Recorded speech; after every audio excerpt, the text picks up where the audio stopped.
go from there. How about that?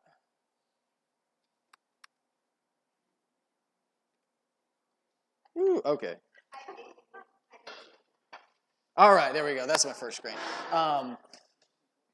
So again, my name is James. I have studied macroeconomics since the pandemic really hit, right? And so I want to go over just my findings, and I hope it gives you some things to think about, especially as you go in your investing journey and such. And so, all right, first thing, and this presentation is mostly towards big dogs, and some of you aren't, and some of you that are listening may not be big dogs, but a lot of times we join real estate groups and stuff because we want a silver bullet for our finances, right?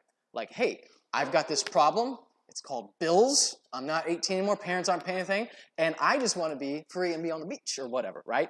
And we always look for silver bullets to those finances, right? A lot of us joined real estate because we said, hey, this is a really good thing. We saw a presentation, and we're thinking it's a silver bullet. I'm not saying it's not. I'm just saying I don't think there are any complete silver bullets. That's my point, right? We've all got financial werewolves or whatever, but the thought that there's a silver bullet for all of our problems, I have come to the knowledge that that's not 100% true, right? And we're just going to walk through and see some of this. So what is macroeconomics, right? Phyllis Noah, they are great. Their training is amazing. If you're a new big dog, welcome to the club. It's the information that they give you is well worth it just by itself. And they tag on a networking group that is priceless, right? Not only that, but that information, it's going to be good through thick and thin, right? It's going to be there. It might change like 1 or 2%, keep up to date, like we've talked about with the wraps and everything. But it's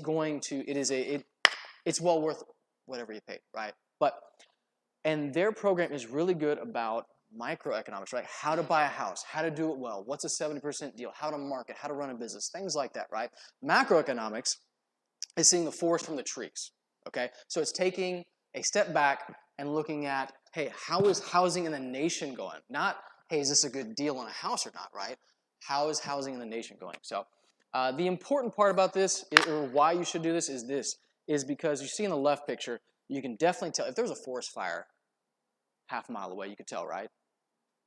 I wouldn't want to buy a tree in that forest if there's a fire right now, okay? But if you're just stuck to the picture on the right, you're just looking at that one tree. And it's a really good tree. You can build a tree house and all this other cool. But if there's a forest fire half a mile away, you can't smell it, you can't see the smoke. What? Are you really want to invest in that tree? I wouldn't. I would just wait till the fire stops, right? So this is why I think macroeconomics is quite important. All right, market cycles. Let's jump into that. And some of you might know this and everything like that. We're just going to kind of go through it pretty quickly. Every market has a cycle, right? There's a high, there's a low, there's a peak, there's a trough. I like this because it talks about the emotional parts of it, right? You've got euphoria, you've got belief, thrill, euphoria, you've got complacency, anxiety, denial, panic, capitulation. It goes into kind of like maybe an anger or depression, like this did not work out the way I wanted it, and then it recycles back, and it goes into hope, optimism, belief. My point is this, numbers are great, but a lot of business and market trends are based on emotions and how we feel about the market, what's happening, right? We've seen a lot of this in 2020. What was the feeling, what was the sentiment in 2020?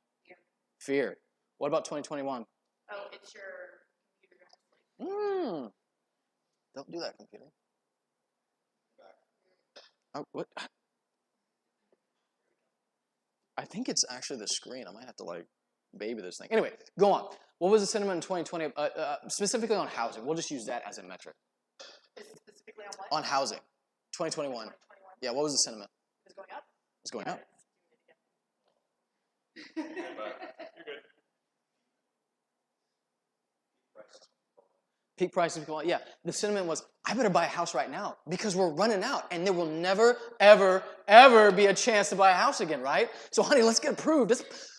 You want $200,000? Make it $250 so we get it, right? Right? Yeah, that was the sentiment in 2021. Kind of 2022 too, right? Where do you think on this chart that sentiment is? If you could place on this graph, where do you think that sentiment would be? Thrill, yeah, maybe euphoria, somewhere way up there. Where do you want to buy a house at if you're an investor or you want to make a smart financial decision? Yeah, I want to buy when no one's buying, right? Or as Warren Buffett says, he says, hey, Buy when there's euphoria in the streets. That's when you sell. When there's panic, that's when you buy. Right. So another Warren Buffett saying, and I might jump into. Okay. Here's another Warren Buffett saying that I love, and this might be a Munger one too. They're kind of like brothers from another mothers, But they said in an A market, in a C, you have a C market. Excuse me, no, you have an A market and a C player, like a C CEO, right? Who wins? The market, right? You have a C market and an A CEO. Who wins? The market. the market wins. It always does. It is very hard to fight and be successful in a market. I'm not saying you can't, but like this TV screen, it's a struggle. All right. What is it cord? Can you prop something under the cord that takes the tension off? Let me see if that will work. All right, but I'll just have to baby this thing every once in a while. All right, but my point is this. Going against market trends is very hard, especially as an individual or a small fish. Sometimes as small fish, we can kind of navigate it. And I say this, I built my first business in the last recession, right? I got out of college. I got no money. I just need, I don't want to be poor. What can I do? And I built it in the last recession. So saying all that, it's still hard. It's not impossible, but it's still hard. And really, what would you rather do when you're in the euphoria stage? Would you really just sell everything and just chill and wait for it to come down? Or do you want to take those risks, right? This is the importance of macroeconomics, looking at the forest from the trees, right? Because you can buy, a new Do you want me to sit over TV. there and just keep my hands Yeah, that'd be on great. the- That'd be great. I don't know why. All right, so you can buy a new a house at a great deal in a euphoria stage, right? You fast forward 2-3 years later, how is that? You're underwater, possibly, right? That's the possibility that you run. Okay, next slide. Oops. So how do we identify a bubble, right? Anybody?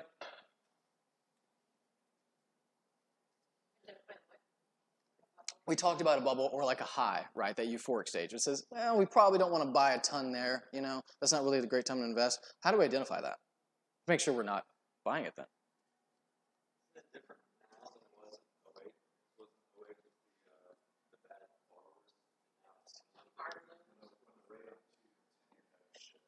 Someone's reading the screen.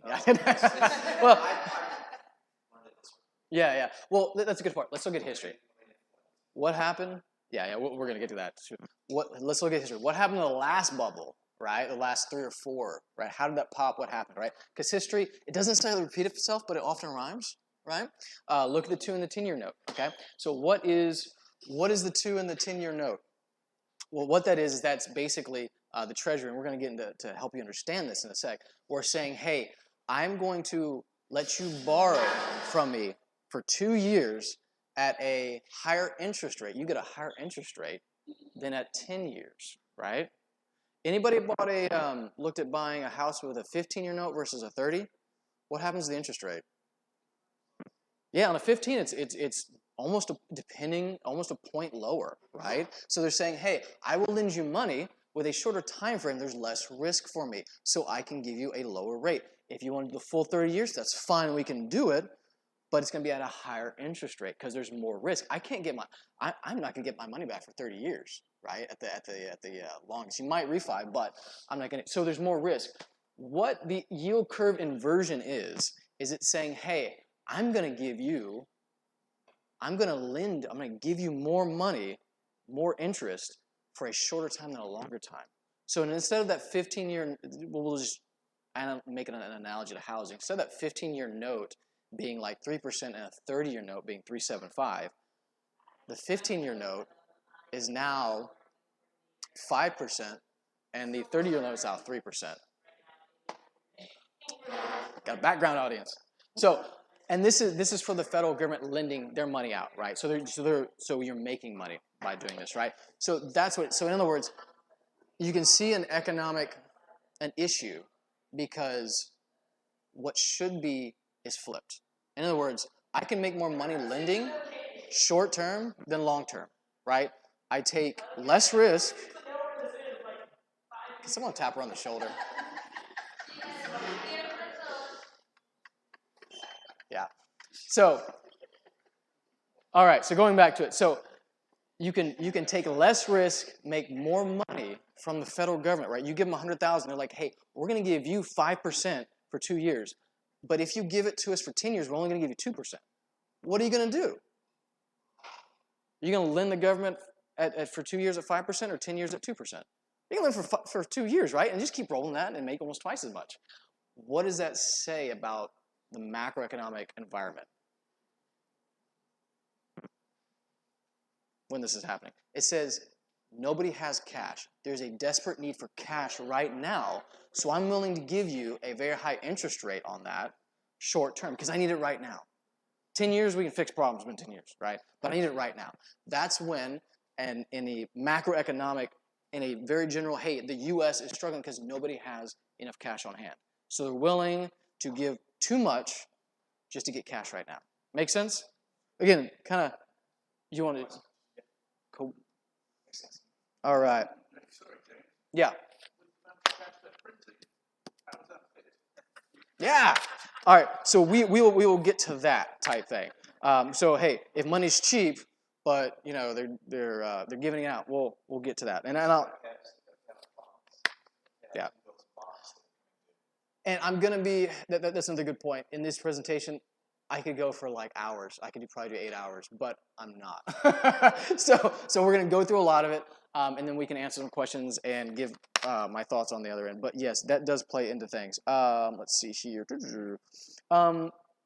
So let's see here. Okay, so this one I like this chart because what does it end on? Well, let's take an observation. So where the zero's at, that is kind of baseline. When it goes under red, that's when it turns negative, right? What's the first one on the graph that turned negative? The last recession, right? 2006, 7, 8 type thing. This chart goes up to a little after 2019, 2020. Where's it at? It is right on that line, right? And that was in end of 2019, early 2020. All right, here's a little bit of an update, right? So we went up. So you said, and this will kind of play into a little bit. You said, hey, what happens when the federal government throws $5 billion into the economy, right? Well, everybody has money. Nobody has much need, right? And so it goes up type thing. Long story short, a lot of people start buying stuff. The government undergirds a lot of stuff artificially, right? And so the yield curve backs off. And then what happens? Well, unless they keep pumping money in. Well, let me ask you this. If you have a job, so you have stable paychecks, right, or some sort of income, what happens when that stops? You stop spending. Yeah, things change, right? Well, what happens when the government, after throwing $5 trillion in the market, stops?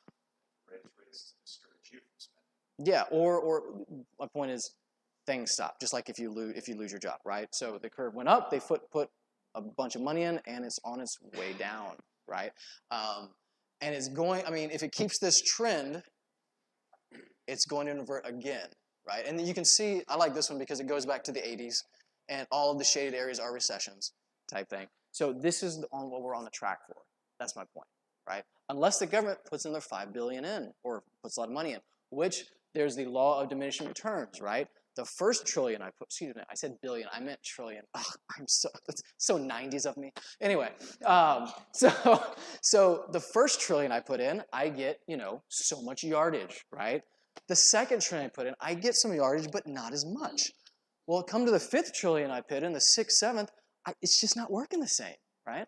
So you get a law of diminishing returns. Okay, some other ways to tell a bubble. There's a fear and greed index, right? This is set up, I think, by Warren Buffett. You can Google it, you can look on it. There's the mania and the panic sentiment, like we talked about earlier. Like, are people really excited to buy houses? Are people like, hey, I'll overpay, I'll do everything we can because we've got to buy a house right now because they're never going to build anymore, right?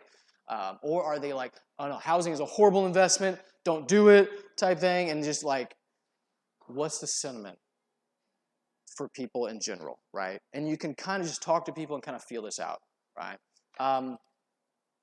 Let me ask you this. Is cash trash or is it king? Because both have been said in the last 2 or 3 years.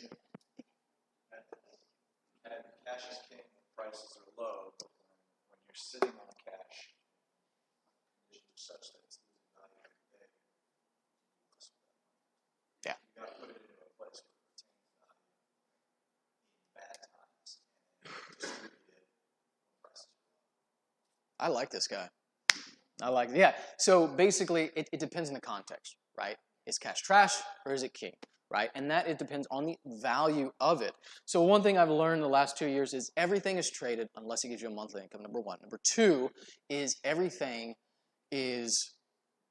the value of everything is how should I say this? Changes, right? So transit, yeah. It ebbs and flows, right? So is cash trash? Well, when the government's giving out, just throwing out $5 trillion in the market, right? It feels a little trashy, right? There's not much value to it. There's a surplus, okay? But when they pull all that back and there's no more free money, well, it swings the other way, okay? Same thing with housing, same thing with oil, same thing with pet rocks, okay? It all has a value to it that will swing one way or the other. And cash is the median to that, right? So right now, let's go back to 2021. Was cash really worth a lot? No, the stock market's going up, Bitcoin's, housing's going. Actually in the last 10 to 12 years, if you put cash in anything, it went up. Doesn't matter if it's Bitcoin, real estate, stocks, pet rocks, whatever, the value went up, okay? When the market swings the other way, again, like we saw on the curve, when it goes down, cash starts to become very valuable, right? Because nobody has any of it. And we're going to get into that a little bit later. So, and this kind of goes with the sentiment. Is cash trash or is it king? Right? When it's trash, that is us going up. How far up? Where are we at? Are we at the top? Are we going to go down the roller coaster? You kind of lick your thumb, put your thumb in the air, and make a decision, okay? But when it's on the other way, when the roller coaster is on the way down, when we're on the recession depression side of it, cash is king, right? All right, so I love this saying. I get this from some guy that's smarter than I am. Bubbles can stay for a long time. It's best to get out 2 years early than 2 weeks too late. And I feel this because in the I struggle to call it a recession of 2020, the one that lasted a month, right? I looked at it and I kind of did the same thing Warren Buffett did it, and I said this is going to get worse before it gets better, right? I didn't anticipate what would happen when the Fed throws in, when the government throws in $5 trillion, right? What'll happen in the market? I didn't live through other times that he did that, of governments doing that. So there was a sense where I was wrong, and I should have piled money in and then piled it out, right? But am I sad? Am I like, oh, I'm an idiot. I should just throw everything in right now? No, because I'd rather get out 2 years early than 2 weeks too late. All right, so I had a pastor once said, I love this, he said, trace the cord back to the wall. And he would use this a lot when he was speaking from the pulpit and everything. But the point is this, is that let's take a look at where everything comes from. Let's trace that cord back to the wall to figure things out, right? Does that make sense? Oops. All right. So we're all in real estate, so we're going to kind of use that as an example. And I should have pushed these questions on, so don't read ahead. But so how does a buyer buy our properties, right? Again, this is not rocket science. How does a buyer buy our properties? A loan, right? Or cash, either one, right? Normally, 95% are going to be a loan, or it's going to be if it is cash, sometimes it's cash based on a loan we don't see. In other words, they pull, 100, 200,000 out, and they buy it in cash, but they've got 200,000 personal loan or something like that, right? But 95% of it or so is going to be through a loan, in some form, right? Okay, so how did they get the loan? The bank or Uncle Bob, yeah, the bank. We'll just say bank type thing. How does the bank approve them? How do they qualify? Income, credit. Hey, do I believe that you're going to pay me this back, this $250,000, right? Yeah. I've been dealing with banks. I wouldn't really say trust is an issue. It's more of show me the numbers, right? Where does the bank get the money from?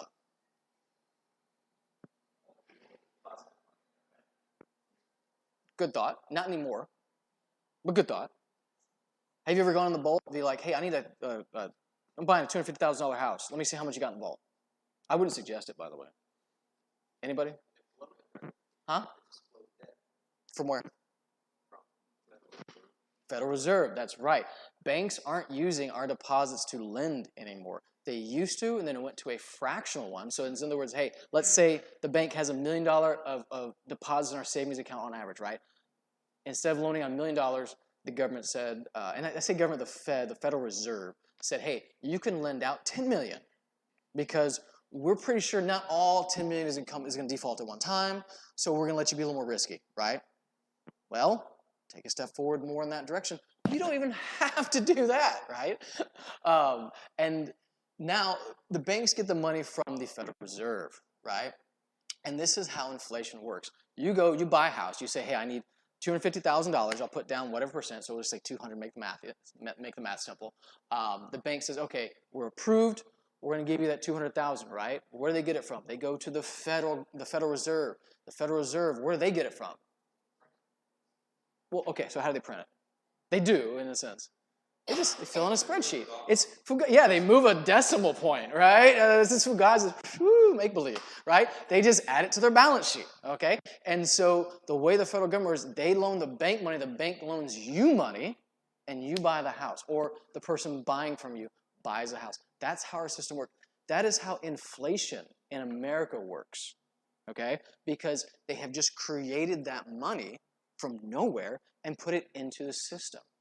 Okay, so when people says, "Oh, I still own an insurance agency," and I remember early on, if a person's premium went up, like, how do you answer this? They're really mad at me. You know, that was like 2 weeks on the job, right? And they're like, "Just tell them it's inflation." That was like the cop out if you can't find anything else, right? And they would just kind of go away, hopefully, right? If you're getting your insurance checked on, I'll let you know that's. If it's not for the last 2 years, that's a BS answer, right? And give me a call, let me quote you, we'll fix it type thing. But this is how in America inflation works. If you go to Turkey, how do they get inflation? They have a bunch of bad leaders that say, money will fix the problem, just print Turkish lira or whatever it is, right? This is why they hyperinflate. This is why people in Turkey, if they get bankers and government officials, if they get caught in the street, they're probably going to be lynched. Because now all of a sudden the price of bread goes from $2 to $30. Same thing happened in Germany, right, in the Weimar Republic. What is better about the American system is that when we create inflation, we attach value to it, right? We don't just print out and throw, okay? We're like, here, fix problems. We attach value to it. So that inflation has a property, or it has a business or some purpose to it, right? That helps collateralize the loan, all right? And that helps insulate. But this is how inflation works in America, right? All right. How does the bank rate the money that they give us? In other words, why is it now? What are home loans at? I think they went down to 6%, 6-7%, depending on the credit and all that good stuff. It was like 2.93% a year ago, maybe a year and a half ago. What changed? The bankers were like, I'm going to get more out of these people. Is that what happened? Okay. So, but what happened? Pandemic. Huh? Pandemic. Yeah, the Fed raised the rates, okay? Because they're like, okay, this is getting out of control. We have responsibility, really two of them. Keep unemployment steady. In other words, keep people at work and keep prices steady, right? That is a difficult seesaw. And we're seeing why. Because if you have everybody's making a ton of money, what do we do as Americans? We spend a ton of money, right? What happens when we spend a ton of money and we don't have enough goods? Price goes up, right? Because more money chasing less stuffs equals more a higher price stuffs, and vice versa. More stuff and less money equals less price stuffs, right? So the Fed raised the rate, and so the banks raised the rate on us. All right, again, we're just tracing the cord back to the wall. All right, how? I'm still not getting it. In that analogy, I'm still not following why that because of the pandemic, the things that they collateralized, people started defaulting on. Okay, so why did the Fed raise the rate? You want to understand that, right? So again, their responsibilities are, one, keep prices stable, okay? Housing going up 50 to 100% a year, that's not stable pricing, right? Commodities, how much is eggs up? Anybody know? 53% year over year. Those are eggs, right? I'm going to get me some chickens, all right? Like, 53%, that's amazing for eggs. Hey, what's up? Milk, bread, beef, all those have gone up, right? Their aim for inflation is eggs, beef, housing, goes up on an average when you take all the scale of 2%. That's their goal, okay? So why is the Fed raising rates? Because this is out of control, and they're the arbiters of it. They're the ones that are supposed to, I don't say control it, but they're the ones that are responsible for it, right? They're their monetary policies. And we see how it affects it, because if the Fed does something, the banks do something, and that affects us as consumers, right? But it affects our buyers. So it affects us as investors. That's the point. That's the chord I'm trying to trace back to the wall to you guys. Make sense? Now, the Fed's other thing is unemployment, right? They want to keep that stable. And we're going to get to that in another slide. But how does Fed raise money? What are the rules for the banks? We've already talked about that a little bit. So let me ask you this. Who's in control? Who's in control of the housing market? This is really important. Is it you? Is it me? Is it buyers?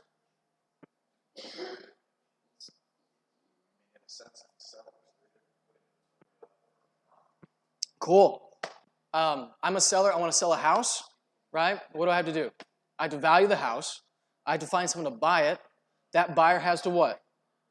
Want it and afford it, right? They have to have, exactly. So, and this gets into to where I'm getting kind of riled up at this. Not you, but so the buyer not only has to have to be, you've been great actually. The buyer has to have a desire and the ability. Okay, so what is everybody saying in the housing market right now? Why is everybody like, housing's amazing, buy everything you can? Well, they're saying that because they're saying, hey, we have a lack of inventory, right? And I'm not disagreeing with that. But what's the other side of the equation? Demand. Not just, but it's different. It is not just demand that says, hey, I want a house. Because I want a house. I want 100 of them. Hell yeah. Why not? If you just hand them over. Yeah. It's qualified demand, right? How many of you have been in sales for any number of years? Cool. And most of us, and we're in business development with our own personal business. What happens when you get a buyer who just blatantly tells you, man, I can't afford this. I'm never going to buy this product. What do? It's great to meet you. I'll see you when you can, right? Because I don't want to spend an hour. I don't want to tour a house with a guy who's not qualified, right? Would you want to do that? No, because you're wasting your time, right? So it's not just a desire to buy and a willingness to buy, but you have to be qualified. How do you get qualified to buy? You have cash, you have credit. How do you get the credit? You go to the banks. How do the banks qualify you? They say, hey, you've got enough, here's the rate, you can afford it. How do the banks determine the rate? They base it on the Fed. Who's in control? The Fed. Now, do they have complete control? No. Right? Because if we all stop buying tomorrow as one kind of like a big group, then prices will go down and things will settle out. But are we going to do that? No. So No. to qualify, are they qualifying completely different now than they did back in 07? We'll get in that. That's a rabbit trail. But the bank's qualification, my point is the bank has to qualify you, right? If unless you're going to do it in cash, which 95% of people or more are not going to buy in cash. So as real estate investors, the people who, hey, I want to sell a house, I want to flip it, I want to do this, that, I want to buy, not at a high market, but a low market, we have to take this into consideration, right? The Fed has a lot of control. They have all of it? No. But going back to my why I'm really riled up about people saying, hey, we're at a shortage.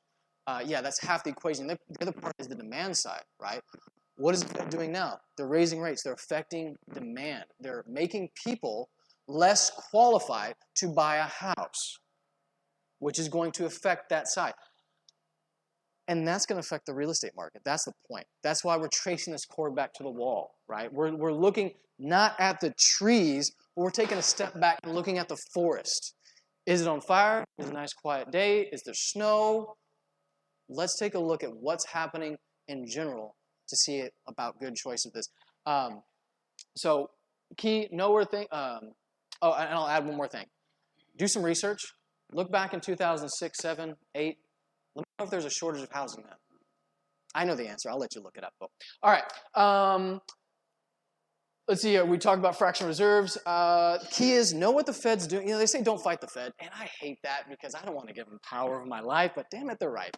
Okay. Let's go to the next slide. So the key is to get in front of the Fed. Okay. What are the 3 things to do that raise asset prices? And I say asset prices again. We're real estate focused, but really this happened to almost everything, right? What are the 3 things to do? Again, it's on the screen. Let's just go through it. Quantitative easing, lowering interest rates, stimmy checks. The last one the Fed didn't do, but it plays into it, and it was a governmental role. They stopped foreclosures. They stopped evictions. What did these things do? Say it louder.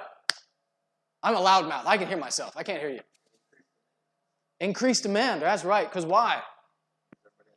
That's right. It made people more qualified. Right?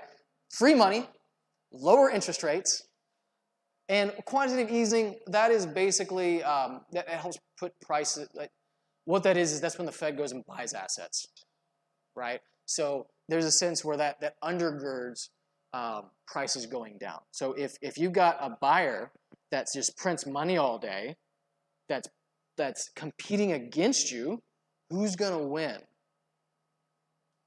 Well, they are. Because my budget's only $250,000 for this house, even though it's, the ARV is $350, but they're willing to put $300. Oh, there's another buyer. Okay, they'll put $350.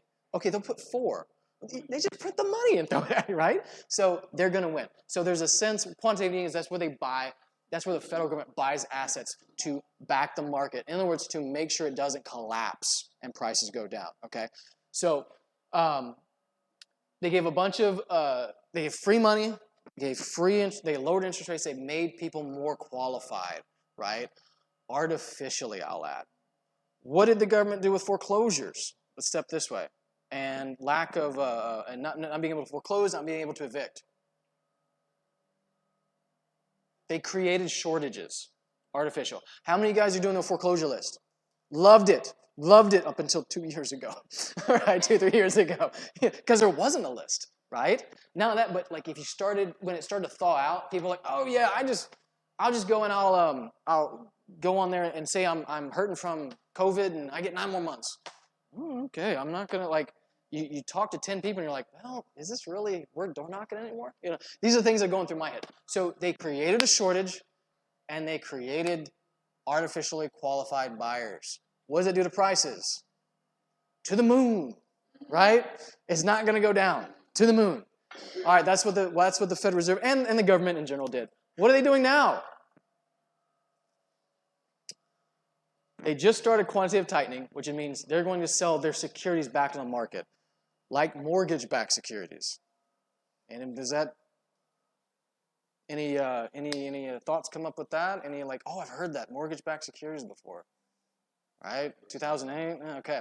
All right. Raising interest rates. We all know that. We all feel it, right? No more stimmy checks. No more free money. Now, some states are still giving out a little bit of free money, but typically, there's not going to be more free money. Yeah, and that's what's going to happen to the housing market now. That was a good timing. I like that. Yeah, I'll send the check later. Okay.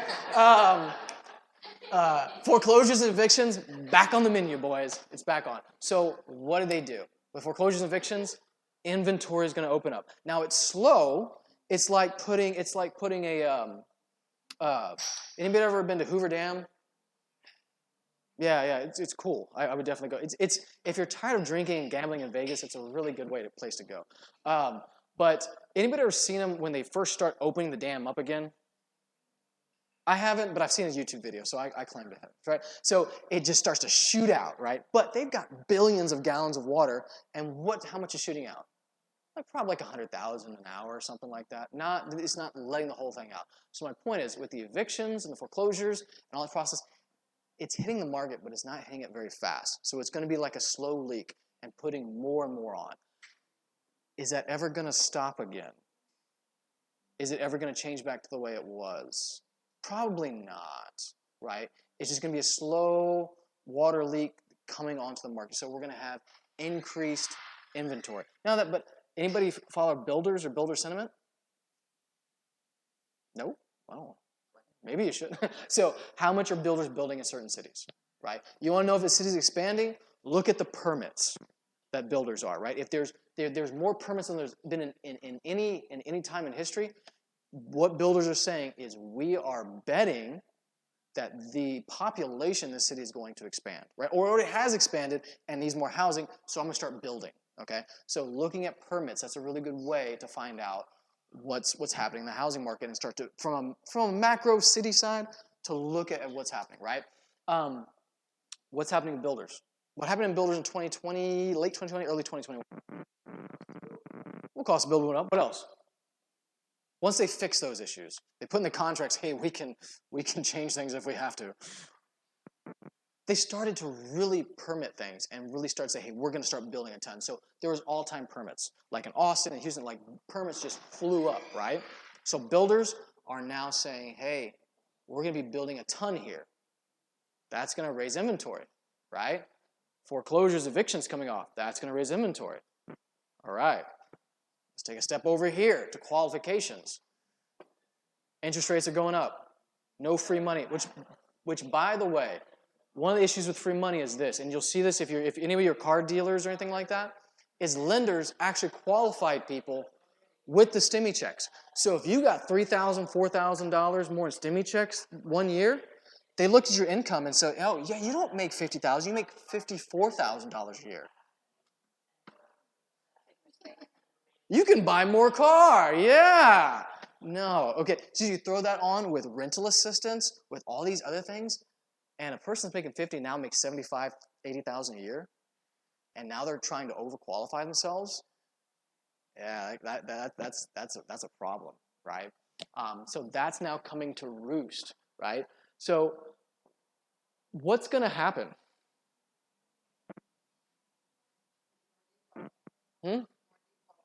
Yeah, we see smoke. What's going to happen? What's most likely to happen? Let's just say that.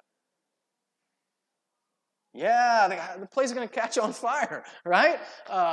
Things are going to go down. In fact, but wait, there's more. Assets, real estate, jobs. We talked about how much control the Federal Reserve has, right? Or I would say influence. Maybe not direct control, but heavily amount of influence. What are they saying right now? One, they want inflation down. How are they going to do that? Well, they're already starting to do some things. They're making it hard. They're making money more expensive, right? In a sense, raising the value of the dollar. When the dollar goes up, what else happens? Everything else goes down, and vice versa, right? This is why when people are like, hyperinflation is here type thing, buy everything because the dollar's trash, right? Because the value of the dollar goes down and everything else goes up with that. It's like a seesaw, right? If there's only $1 million in the world and 1 million stuffs, then $1 equals one stuff. You can buy one stuff for $1, right? Now, there's $10 million and 1 million stuffs. Now all of a sudden stuffs cost $10, right? Broad brushstrokes, but you get my point, okay?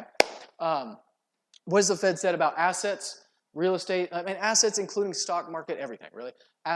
Real estate and jobs. What do they want? They've said they want the prices to go down.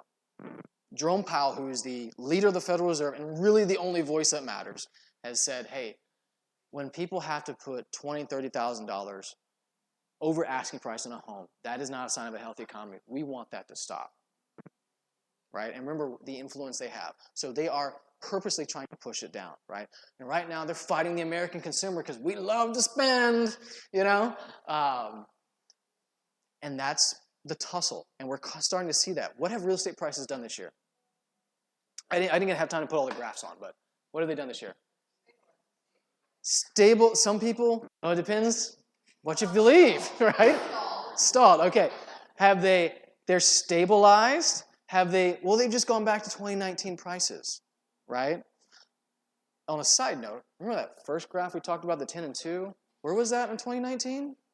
Yeah, it was under the line. Okay, so 2019 prices, if we use that graph, that's still a little unhealthy, right? Or, it depends, it could be the start of a very large and painful correction, right? Time will tell, and you got to make your own choice. Oh, by the way, this is educational, it's not financial advice, so, Precious said that at the beginning, but I haven't really. Yeah, I haven't really said anything to get me in trouble, but this is not financial advice. I'm just a guy who likes to go on vacation. So the Federal Reserve has said that about assets, about real estate, about everything, right? They want the price to go down. Inflation is way out of it at a target. They want it at 2%. They might accept 4%, but reality it's around 18% on average. But their numbers say 9, or the last one came in at 6 or whatever. It's too high. Their credibility is coming into doubt, right? So they're going to push down this thing, and they don't care when they're building their highway. They don't care how many anthills they run over. You get my drift, okay? Jobs. What have they said about jobs? This is an important one if you're in real estate. Well, I'll tell you, but they want unemployment to go up. Unemployment right now is like at 3%, right? And the way they do the metrics is like not really on point. Like if you drive for Uber and Lyft, you have 2 jobs. Yeah, I don't really like the way that works. But they want unemployment to go up. And this is why. They believe that if they cause people to lose their job, or people have less jobs, they will spend less. Which I'm like, yeah, they will. They don't have jobs, right? They don't have money type of. They believe that's the way to solve this problem. So they actually want, I know, you got bright eyes all of a sudden. Yeah, they have said they want the unemployment to go up. Their rate for unemployment, they want about 6%. That's what they're comfortable with, right? So again, like I said, it's a seesaw, right? High inflation, low unemployment. Why? Because stuff's expensive. We got to have a job to afford it, right? Okay? Low inflation, unemployment can go a little higher because things are cheap, right? My savings account with, whatever thousands I have in it goes a lot farther when things are cheaper. It's a seesaw. And their job, their goal is to keep it at about 2% and 6%, right? 2% inflation, 6% unemployment, okay? So right now we're at like 9%, I'd say 18% inflation and 3% unemployment. What are they going to do? They're going to do this. How do you qualify for a house? You go to the bank. How does the bank qualify you? They look at your income and your debt. Now, important that your debt to income ratio. What happens if you take the income out? Because you don't have a job. You don't get qualified for the house.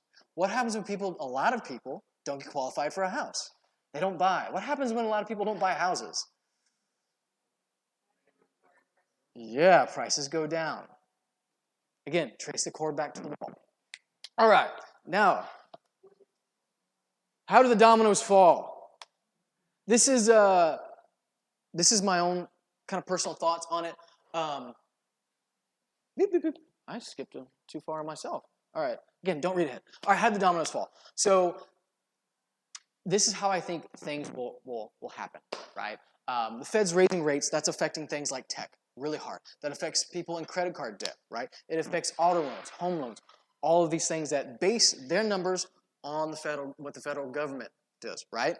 So the tech sector has already started layoffs. How many of you got? Nobody here has a job at Facebook, Microsoft, or Google, or Tesla, or anything like that, right? Nobody? Okay. Well, if you did, I think 30% of you would not have a job anymore, right? They're having massive layoffs. Anybody have any houses in Austin, Texas? The new tech hub, the new Silicon Valley. Yeah, I was going to Silicon Beef or something oil like Texas, but the new Silicon Valley for Texas. Silicon Hills, huh? Silicon Hill Country, yeah. The new tech place, right, is Austin, Texas. That place, God, I wish I had bought my first few homes in Austin. Oh, I would retire. No, I'm kidding. But that place, it flew up because when a lot of people lose their tech jobs, what's going to happen? That's right. So it's going to go down. Let me, and I'll get to a way to remember it that you'll never forget. But tech's going to start laying off. They already have, right? Facebook and Tesla and a lot of others have had their first round of layoffs, okay?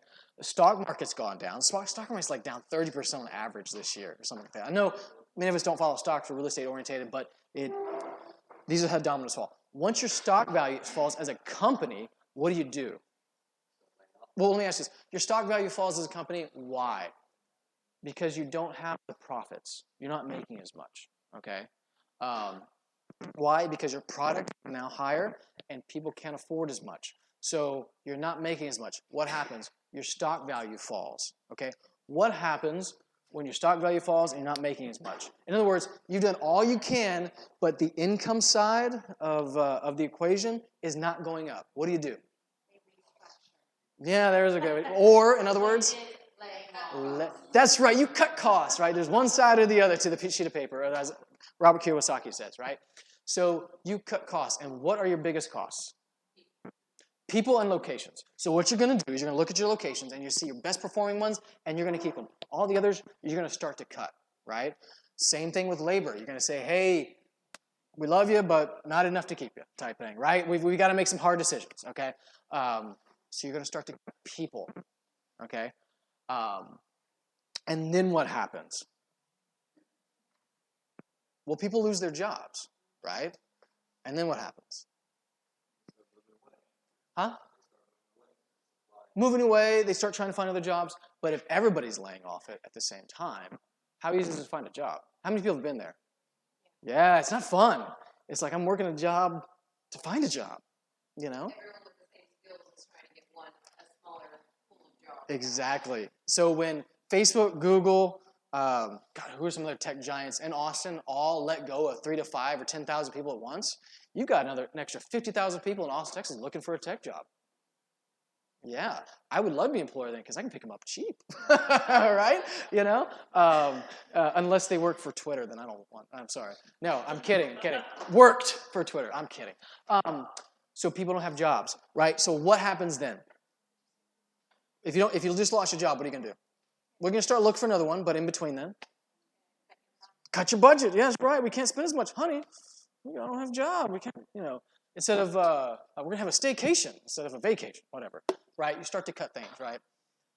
As you go through, you might months, 2 months, 6 months, whatever, what happens? You're living off your savings account, right? That starts to dwindle. Then what happens? What would happen? Huh? Sell your house. Okay, yeah. So you have a choice to make. So the way it goes is we always want to hold on to everything we can, right? Houses, assets, all this good stuff. And we can as long as we have income coming in, right? But when we lose that, we start to live off our savings. When our saving dwindles, we have a choice. I'm going to say it this way, and you're never going to forget it, right? Once your saving is gone, you have a choice. You can lose your ass or your assets. Never going to forget it. I know it's a little, but that's the choice. So what are people going to do? They're going to start to sell their assets, okay? They're going to start to sell their real estate, their Bitcoin, their XYZ ABC, right? If it's not producing a monthly income, they're going to sell it. If once all that is done, well, let me ask you this. If a massive amount of people start to sell their house, sell their whatevers, what does that do to the price? Goes down. That's right. If Austin has 50%, let's just say we're going to use big unreal numbers, but let's say Austin's got 50% of their employment as tech. 10% of them are let go. And 5% say, hey, we're just going to move back to where we can't find a job in Austin after 6 months. And they all put their houses on the market at the same time. What's going to happen? Or within the same 3 to 6 months. What's going to happen? At the very best, it's going to stable off. And that's just the first trend. And then it starts to go down. Right? So this is what happens. This is how we as people work. Right? We're going to make a choice. Our ass or our assets. Okay? If we don't have income coming in. And then what's going to happen is that's going to push pressure on the real estate market. Right? I love when people say, hey, people have the best rate ever. 2.5%, 3%. They're never going to sell that home. They're never going to leave it. 4%, 4.5% is actually a pretty good rate. 3.5% is a pretty good rate. We talked about sub-2s and buying them. How many of you have run into people with 3.5%, 4.5% rates? Yeah, I've got several of them, okay? I actually have one that she hasn't paid this month, so I might have to take that home back. Yeah. The rate doesn't matter. I'll say this again. The rate doesn't matter if you can't pay the mortgage. I don't care. You could have a 0% interest rate. You're not making that mortgage payment? Me as a lender, what am I going to do? Give me.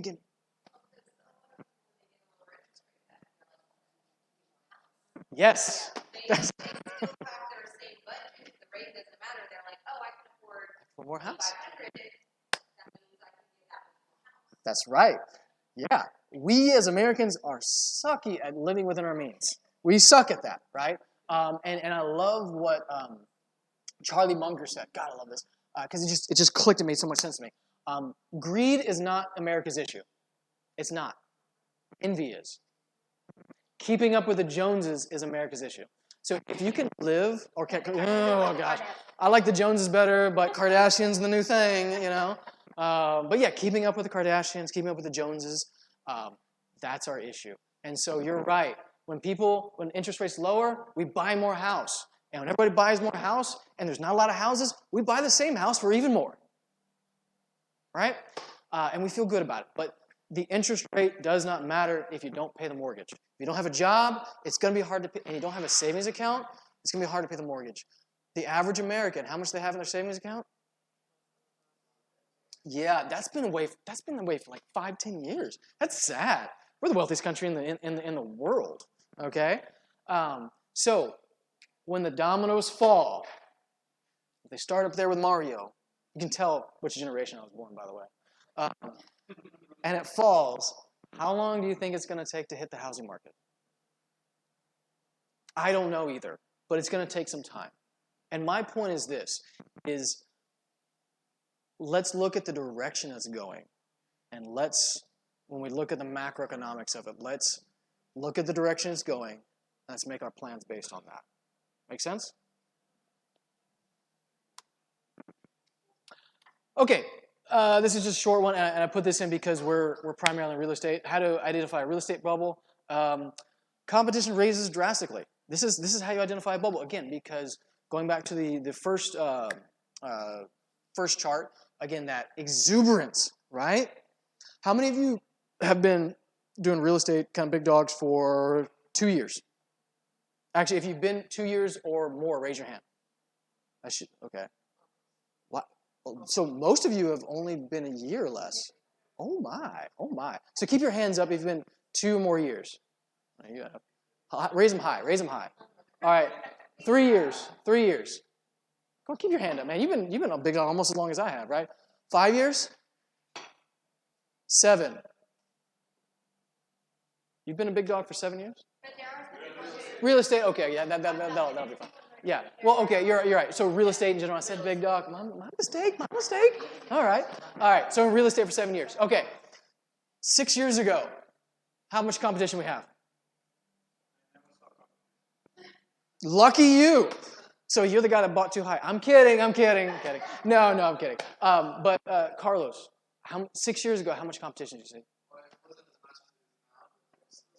Yeah, there always will be competition, but instead of, you go in a house, instead of like 1 of 5 or 7, what's it at today? 1 of 50 if you're lucky. The last house I did door knocking, walked in, and was like doing pictures. I remember this clear as day. This was about a year and a half ago. Well, no, it was a little bit before the pandemic. Man, time flies. So I'm taking pictures of the house because we've got a contract on it. We're going to try and wholesale and then do whatever. And I get to the master bathroom, and I see this stack of papers on the tub, right? And I'm like, okay, he's in the kitchen. What is this, It's my competition. That stack was about as long as my forearm. And I asked them, I said, hey, this is, do you mind if I have these? Because I'm like, okay, let's see what the competition's doing. Let's see what's not working, right? Smart man. And they're like, yeah, sure, we don't care. And I'm like, we're not calling them back anyway. But that stack of papers was all those yellow letters and fancier yellow letters and postcards. That's all it was. How do you know that you're somewhere close to the top? Competition goes up drastically. I can't tell you how many grandmas I've talked to. They're like, I watch an hour-long TV show. I can flip a house. Good luck, Grandma. Good luck. When Jose Cuervo doesn't show up for the job, and you're like, where are you at? Oh, that one paid you more? Thanks for telling me. You should have been here an hour ago. When all those things start to happen with contractors, good luck, Grandma. All right. Here's another one. Other investors buying deals which don't fit the fundamentals. How many of you seen that? It's not a 70% deal, right? It's not an 80%. It's a 90%. You can have it, all right? And I'll say this in the last, maybe not counting this year, but definitely in 2020 and leading up to it, especially in 2021, those new investors or the ones that capitulated on their fundamentals, what did they learn? No, they didn't learn. They bought too high. Look. When I buy a house and I buy a 90% deal and I rehab it 3 months and all of a sudden it's worth $25,000 more, what did I learn? I can take risks. There is no risk, right? Heck, if I can't sell it to you, I'll just wait a month and sell it to someone else for $5 more grand more, right? That's the market, right? I put a bunch of money into crypto. I just make money. Look at me, Bitcoin billionaire, right? Whatever. Yeah, I'm a genius. Exactly. Mom, I told you. Whatever. In the last 10 years, it doesn't matter. You put money in anything. Real estate, crypto, pet rocks, oil, it just goes up because of what the Fed has done, right? So they learned, our competition in the last few years has learned it pays to be risky. With what we've talked about today and what the Fed is doing and where they wanted to go, what's going to happen to them? They're going to have some painful lessons. This is why I tell new big dogs, new people in real estate, hey, you've paid for this program, you've learned a lot. It's not you, it's the market. Kind of like we talked about earlier. A market, C person, who wins? The market. C market, A person, who wins? The market. It's not you, it's just the market. And that knowledge, all that stuff, it's great. Just hold on to it. Don't be discouraged. Again, it's not you. Be patient. It'll play itself out on the other side. All right, builders. This is another one, especially for homes. Builders started giving incentives. Why in the heck would a builder give an incentive? Because they can't sell the house or not fast enough, right? Or another instead of, like, you'll see billboards for some of them. Like, I remember this is why I was like starting to 2019. I started to see like Town Lake, which is a really nice place. I remember growing up, it was just cattle, right? And they gave it a private lake, right? Really nice place. They were having billboards on I-10 that said, hey, 10,000 off if you buy a house with us, right? It's not counting the BTSA. What is BTSA? Buyer to seller agreement. What that is that's putting a little sugar on it for your realtor, right? That says, hey, realtor, if you find us a buyer, we'll give you 3% and $5,000. What do you think a realtor is going to do? Oh, hey, nice new houses are wonderful. I know you're in the market for one, right? Well, let's look at Town Lake and not those other guys. We'll look at Town Lake first. You know what I'm saying? It's incentives because why do we give incentives? Because we need to sell a product, right? Because we have costs and we want to get it faster. If you got a flip on the market and it's been sitting there for 2 months and you've had 2 walk in, 2 people look at it, what are you going to do? Well, you're either going to lower your price or you're going to do a better remodel or something like that. There's a reason why people aren't coming to look at it, okay? Same thing with builders. Anybody notice this? Anybody notice any of these things I've talked about? In the last 2 years, yeah, it's been going on. Bubbles can stay for a long time. It's best to do 2 years early than to get too late. All right. So this is real quick. This is just my thoughts. Again, this is definitely a good time to say not financial advice. None of this is. I think wholesaling, if you're going to keep doing REI right now, I think wholesaling is great because wholesaling is no risk, right? You don't have to hold a property to wholesale. There's no financial risk. I think wholesaling is great. Sub-twos, if you want to get it for long term and weather out the storm, it may be a good idea. Again, go to your risk profile. Flips, I think flips are risky. Really risky right now. What happens if the Fed raises rates another 1%? Yeah, what happens if people start laying off? Huh? Yeah. Yeah. Exactly. I should know what it says. New houses will always sell before rehab ones. Always. Yeah. Yeah. Exactly. I think flips are very risky right now. I'm not saying don't do it. I'm not telling you what to do. I'm just telling you my thoughts on it. All right. Rentals. If you haven't refinanced, you should have refinanced them a year and a half ago. It was like at whatever percent. This is my thoughts on rentals. If you're gonna keep it for like through an up and a down thing, at least refi it, right? If you're not going to sell it, refi it. You can pull some cash out. Your risk is at 3% is less, and you have dry powder for what could come, right? Or, like, here's the thing. If you can pull 100 grand out of a rental, and we'll just use easy math. Let's say it costs you in mortgage $15,000 a year. How many years is that? If you just hold it and just use that to pay the mortgage. Well, 15 divided by 100 is 6-ish, 6.5 maybe. That's 6 years of insulation. Make sense? Yeah, you're going to pay more in long term, but as a business guy, I don't care if as long as it's worth it. 3%, that's cheap money, right? To protect my asset for 6 years, I'll do that every day of the week through an unsteady market. I'll do that. So right now, if you haven't, if you have a bunch of rentals and you haven't refied them, and you're saying, James, gosh, I hate that you're right, but I think you might be onto something. Is it too late? Well, maybe. I'll let you make that decision.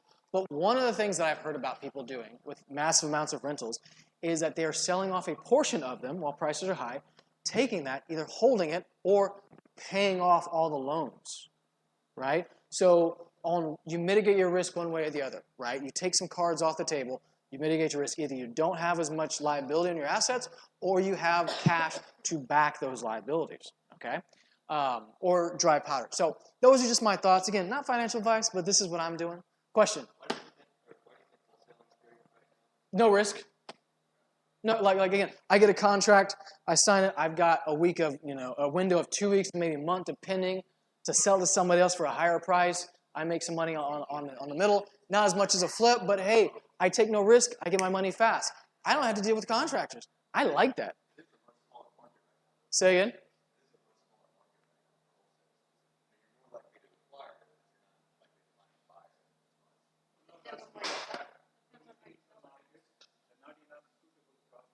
Yeah. There's a ton of people that aren't in this room. Yeah, there's buyers. Yeah. There's a ton of people that are in this room that are like, real estate only goes up. I'm like, did you not live through 2007? They did not. Yeah, some of them didn't. Yeah, and that's the scary part about, again, on the stock market, right? Who has a ton of money in the stock market and who believes it's still going to go up? What generation? Gen Z millennials. Because they've only seen it go up. They've said, hey, I put my $1,200 or $1,500 stimmy check into Tesla, and it becomes $5,000 6 months later. Oh, this stock market thing is so easy. Warren, you're stupid. But as he says, when the tide goes, everybody looks like a genius. Who said it over? Somebody echoed it. Everybody looks like a genius when the tide comes in because it raises all the ships. They all go up. When the tide goes out, we see who's wearing pants and who's naked, right? This is who it is. We see who's at. And I think in the next 2 to 3 years, we're going to see that. There's going to be a lot of people that are going to be blushing. All right. This is the part I call, WTF do I do, James? All right. So you maybe convinced me, maybe not. I don't care, one way or the other. Again, not financial advice, but this is what I would do. So here is the gamble. Inflation versus deflation. 1950s or 1970s. So inflation will always end in deflation. Also, what's another, what's a code, what is deflation code word for? Because that's what the Fed says. We want a little bit of deflation. Sprinkle a little nicely. What is that BS, beautiful sentences for? Recession. So asset prices, everything comes down, people lose their jobs. That's a recession, okay? We can call it deflation. It's a recession. So inflation will eventually always end up, as long as you don't keep feeding the fire, it'll always end in deflation, right? They say the cure for higher prices is, lower. No, God, no. That means I buy more and the price goes up, right? How do we get to lower prices? People stop buying. So the cure for higher prices is high prices, right? Give me something that you guys bought today or yesterday. Okay, tell you what. Cup of coffee. Let's just say it's $2. Eggs. All right. Well, yeah. Eggs. Okay. We'll use coffee, but it goes to anything. The Starbucks coffee is $5, right? Stop by. Got my Starbucks. Got my fix. Cool. 2 weeks from now, it's $7.50. 3 months from now, it's $25. Are you going to go to Starbucks? That's a date night. All of a sudden, a cup of coffee is like, honey, this is okay. You know? I'm kidding. 22 cups, $50? Yeah, you do the math. Yeah, okay, yeah. All of a sudden, yeah, welcome to a guy on the first date. Okay? I'm kidding. But all of a sudden, if that cup of Joe is $25, what are you going to do? You're going to make it at home. And that's cool. It was 50 cents, but now it's $10 to make it at home. That's inflation. Yeah, don't do this to me. Well, Go to tea. yeah, you're going to go to something else, but tea's risen too. My point is, you're going to probably drink a little less coffee. Or you're going to double brew those grounds. You're going to be like, straighten them out or something, right? You're going to fix it because the price of coffee is ridiculous, right? All of a sudden, I got a large, and that $25 large, now lasts me 3 or 4 days. I just drink less, okay? So the cure for high prices is high prices because all of a sudden people are purchasing less, and that affects the demand side, right? So what happened in the 1950s and what happened in the 1970s? So what happened in the 1940s? Let's ask that. Anybody? I wasn't alive for it, but here was a hell of a war, okay? We had a war, and what happens? We sent all of our boys out over there, right, to fight, and we won. It's awesome. Go America. America, right? Those guys, the ones that survived, got paid. I don't know if anybody's got any family in the military. I do. I was going to say they get paid pretty well, but they get paid, right? And especially when they're overseas fighting, they get wartime pay. So they get a lot of money, or more money than they're normally used to, right? Also, while you're over there, you're like, man, this is a really nice phone, Hitler. You don't need it anymore. Take it back with me, right? So, and they would ship it, and they would just plunder a little bit, right? Because, no one's going to use it. It's half broken, whatever. My point is this. All those boys just came back from the war. They said, hey, I survived when 70% of my friends that I fought with, that I had this huge bond with for the last 3 to 5 years or longer, didn't. And I've got a ton of cash. Honey, what are we going to do? Whatever we want. So they came back, and they spent a ton of it. At the same time, there's not enough people in the factories producing stuff, right? So there's a shortage. What does it sound like today? Kind of like 2020, right? There's an influx of money, and there's a shortage, okay? So inflation flew up. I think it was like 15% on average for like the 2 years after the war, okay? But what happened 3 years later? What happened in the early 50s? Inflation went negative by 2%. Why is that? Because people came back, they spent a ton of money, and they went back to work. And so the supplies, the products, the cars, the coffee, the whatever you want to buy, the houses, all that came back online. It took about 2 years, which is about what it takes in an economy, give or take, right? And so by that time, inflation went down because we had enough stuffs to match the amount of money that we had, right? Or the balance, it came back in a balance, okay? So 2 years, rapid high inflation. Third, fourth year, negative inflation. Prices actually went down, right? What happened in the 70s? That was part of it. We'll get to that. What happened in the 70s?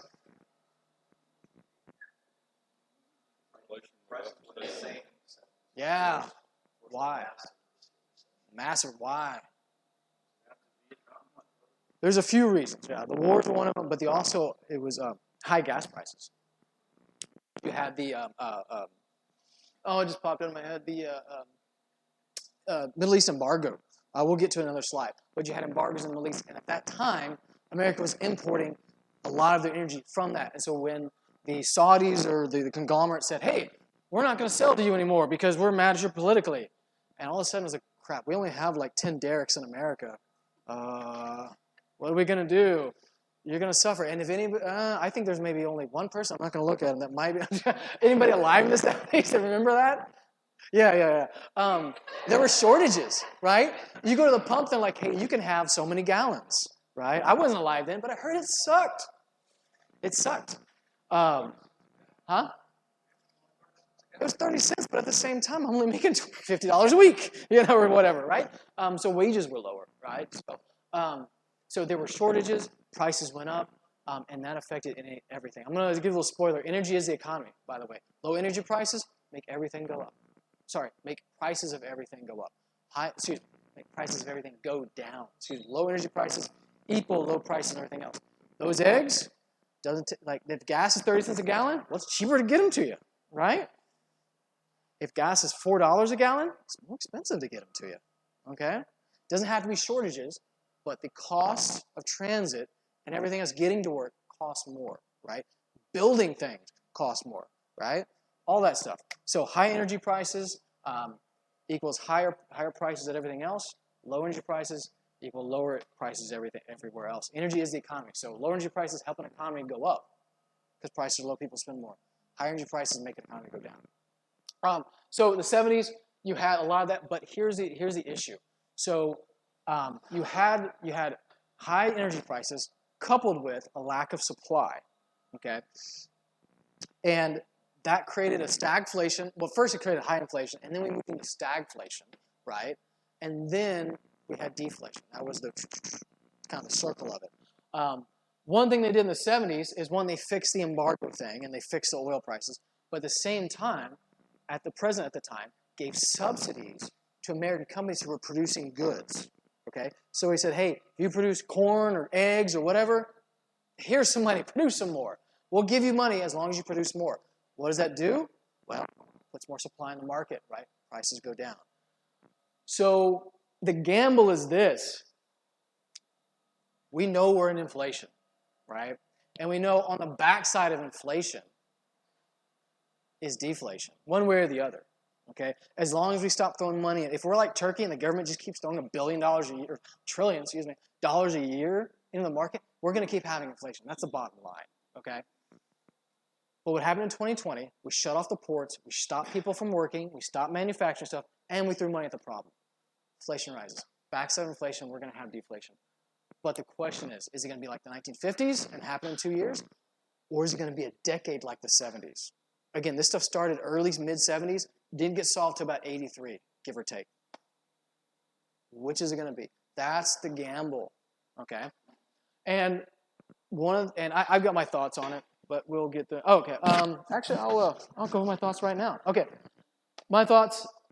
I've heard this. I've talked to a lot of people with gray hair or no hair at all in their head, which I love. Love you. But they are smarter. They're wiser. And I'm like,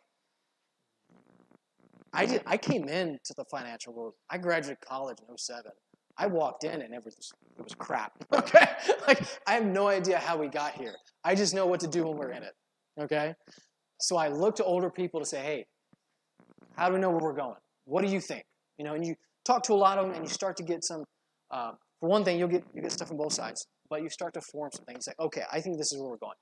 I think that the best example is I think we're going to be in a salable or possible recession, right? I think that's what we're headed for. I think just like in the 1920s, we had our everything's great, just put money in the stock market or money in the house, money anywhere, and it grows. And then on the backside, we had the Depression. I'm not saying we'll have a depression, but I think at the very best, we're going to have a long, salable recession. So it's going to go down slowly, maybe over a period of years, hit a bottom, and then go up slowly, right? That is just my thoughts on the future. I don't know if that's going to be right, but that's what I'm thinking, okay?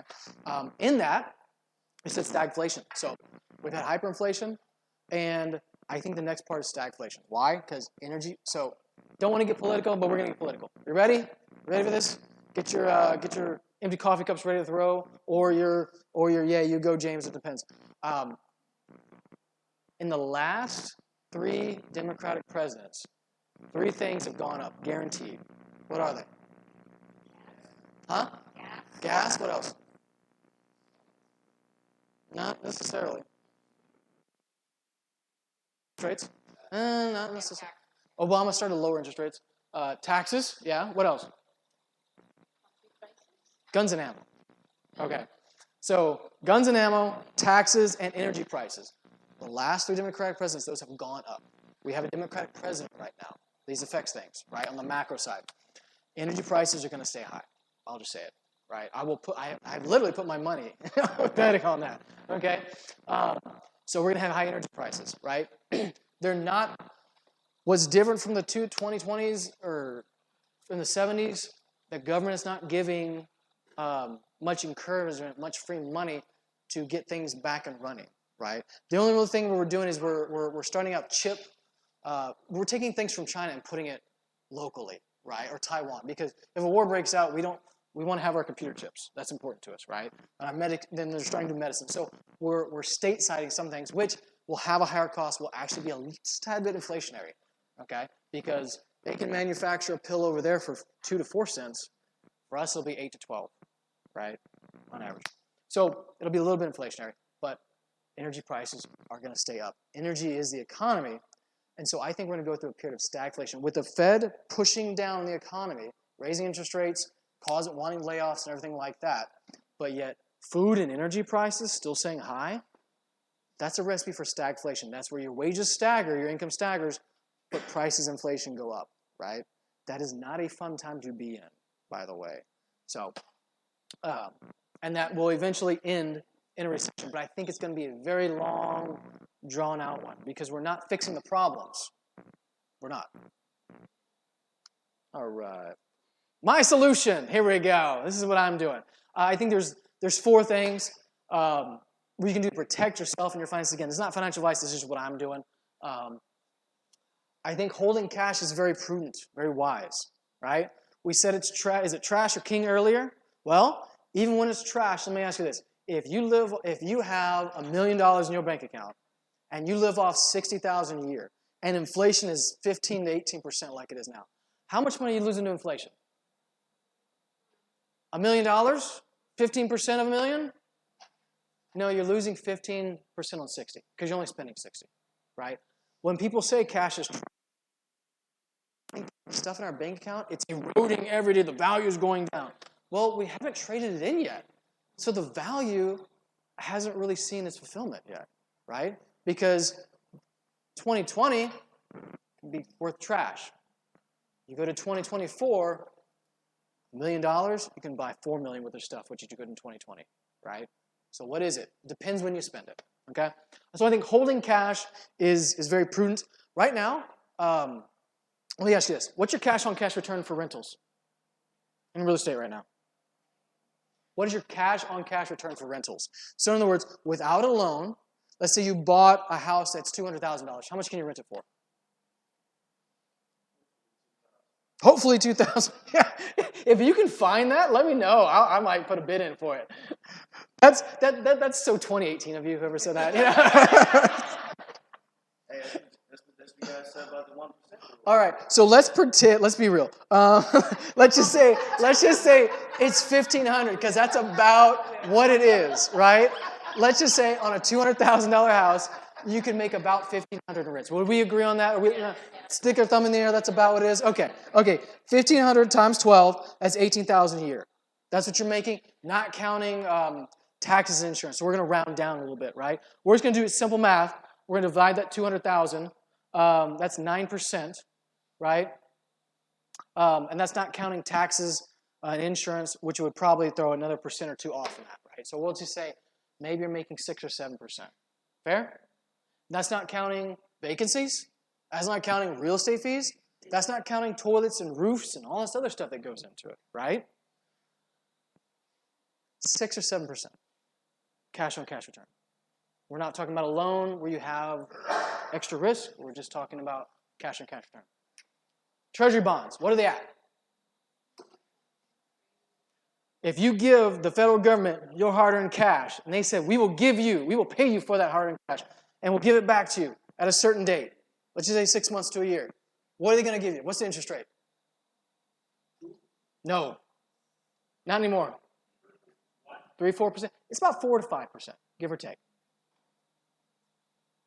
Treasury bonds are the only thing that legally I and you and everybody else is allowed to legally say is a safe asset.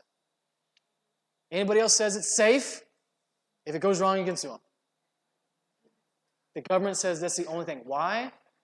Because if the federal government goes under, we got a lot more problems than our assets to deal with, right? And they can just print more, okay, if they're really in debt. So, just say you take the example of rental, you're making 6 or 7%. You have lots of risk, and you're not, and again, we're discounting. What if the guy just sits in there and squats for 3 to 6 months? What if it's on the market for 2 to 3 months? And you got to negotiate and all that stuff. What realtor fees, all these things. We're not taking into account any of that. If you look at the big hedge funds, they're only making 5 or 6% when they take into account all that stuff, right? I can go to the Fed, easy, put my money in, do it like 10 minutes online, and I get a 5%, we'll say 4.5% return. But I get my money back in 6 months to a year, maybe 2 years, depending on how long. I only get that money back when I sell the house. And then you got realtor fees, you got time on the market, you got negotiations, and you hope it's worth what you paid for it. I think it's something wise, right? Also, there is talk, all these hedge funds that have bought these houses, it's going to be renter nation, right? When they're only making 4 or 5% of these houses, and they're saying, hey, we can get treasury bonds at 4.5%, that's safe, what are they going to do? What if it goes up to 6%, 7%? What do you think a hedge fund's going to do? Yeah, they're going to sell their stuff and they put in treasury bonds. They don't care what asset. They just want to make a certain amount ROI, right? They're not like, real estate is the way, it's a silver bullet, we're just going to retire on this. They don't, they're money managers, they don't get to retire. Their job is to make money. So they're going to put in the treasury bonds and say, hey, this is a safe asset, we're just going to chill here and wait till the seesaw goes back the other way. Invest in income-producing businesses. So cash flow. So this is one that, I run an insurance agency. This is one that I would invest in, right? I'm investing in myself, my own business. That's what I would invest in right now, okay? Because you get the best ROI, you can manage it better, and you can, like we're talking about, you can cut costs if you need, okay? So I think investing in your own business, if it's one that produces a cash flow that's not equity-based, is a good thing to do right now. Invest in yourself, education. Right? They said the best investment is into yourself because it gives you more earning potential in the future, right? Thank you for being here. Right now you're investing in your education, in your future. At least I hope it's worth it. I didn't charge that much. Work on clearing bad debt. I don't know if this applies to anybody in the room, but things like credit cards, things that don't have any sort of asset attached to them or don't produce cash, right? So a house will produce cash that helps pay the debt, right? How many people's credit cards do that? Mine don't. I just have to pay that sucker, right? So but credit cards and other forms like that, they change rates based on every month or two based on the Federal Reserve rate. So when they start to ratchet rates up, you might be paying 1% when you started, but now you're paying now you're paying 1%. They're going to charge you out the rear. You might be paying 12%, but now you're paying 20, 25%. That's not fun. Pay those things down as fast as you can. And my thoughts on it, pay the minimums and then pay it in a lump sum. Because if you pay it all, you just throw all your money into there and you get kind of in a hard place, you have to go back into debt to get yourself out of debt and it's not fun. You dig yourself in a whole bit more. But the last thing, what do we talk about? 3 things that go up with a Democratic president. Guns and ammo, taxes. I mean, you can invest in guns and ammo if you want to do that. I don't know the laws about it. I just mostly keep mine or shoot it down range. Can't really invest in taxes. That's a good investment. Energy, because that's going to go up and it's going to stay up. And I'm not going to get into all the details of why. We can do that in a separate time, but let's get into that. So, black gold, Texas tea, right? This is a 70-year chart of oil and gas, right? And so in this, the gray parts are recessions. What's one thing after the 70s, what's one thing you notice about it? Huh? Oh, wait, if you look from the mid-80s to 90s, it goes down a little bit, but it rebounds. That's true. What else?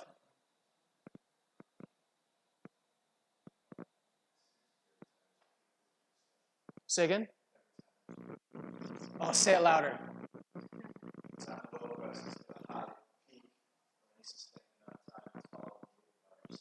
Every time oil prices hit a high and it's sustained, a recession follows.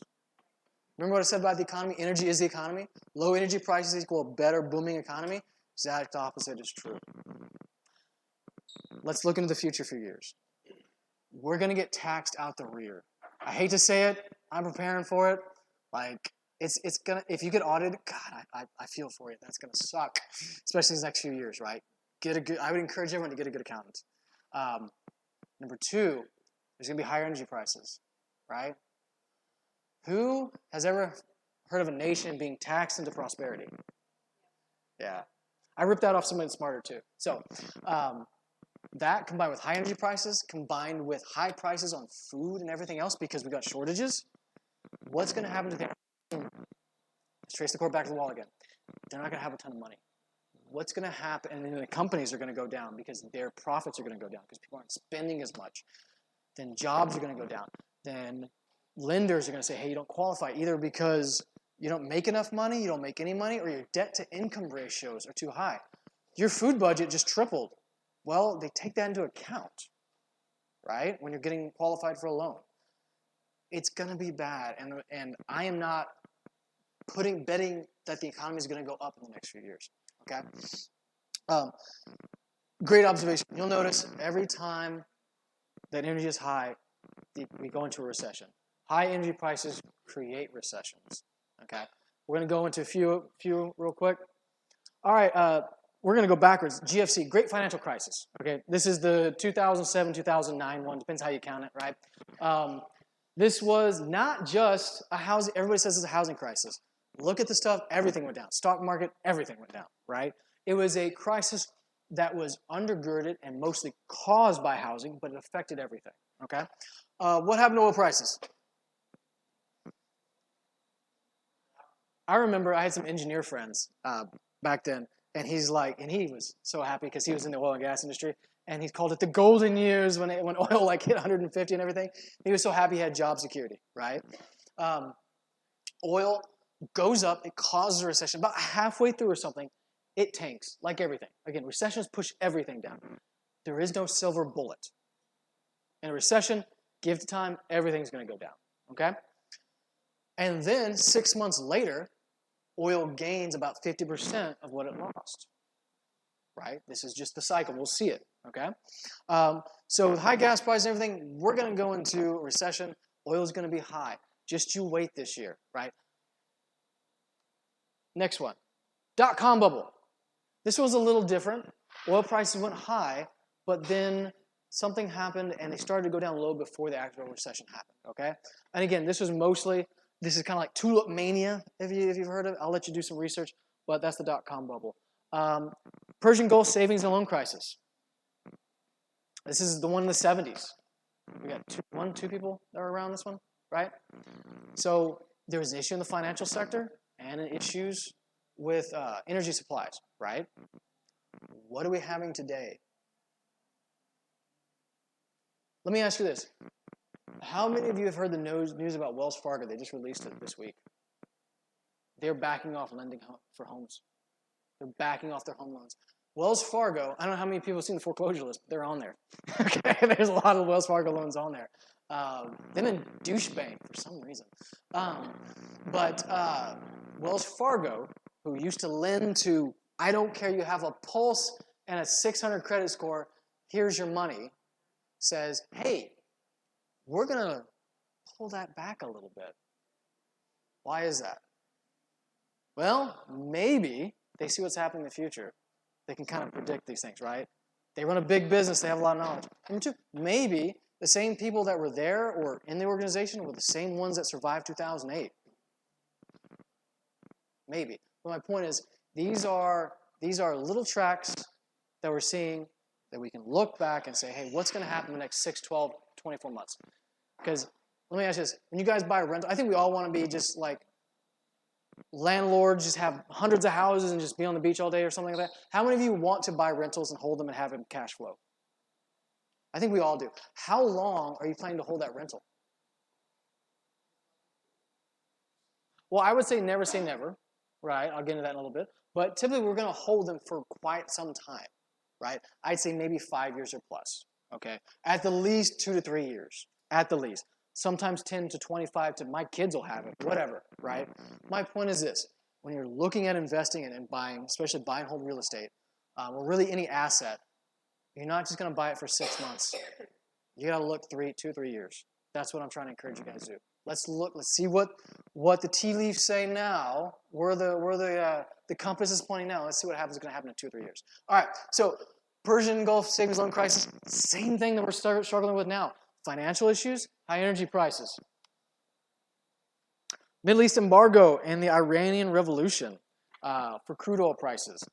Same thing. High energy prices cause recession. This was kind of like a double dip recession, almost. But again, it was a very large factor in recessions. What happens in recessions, by the way? Everything gets cheaper. That's when you buy on discounts. I love that. I love buying things. I hate paying full price. All right, my story. And this did not. Okay.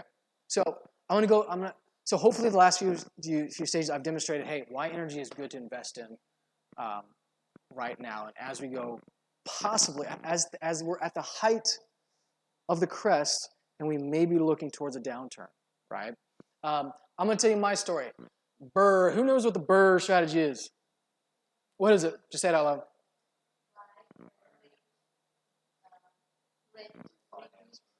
Yeah.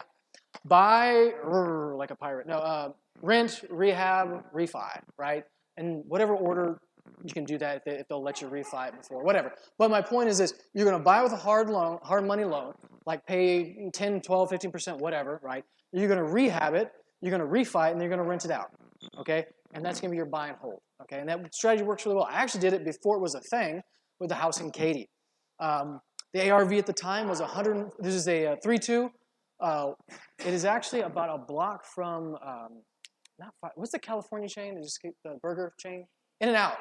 There's In-N-Out in Katy. It's like a block from that. Literally, you could walk to it if you like to dodge traffic. But it's this 3-2 built before I was house. Bought it for $78 with rehab and all that good stuff.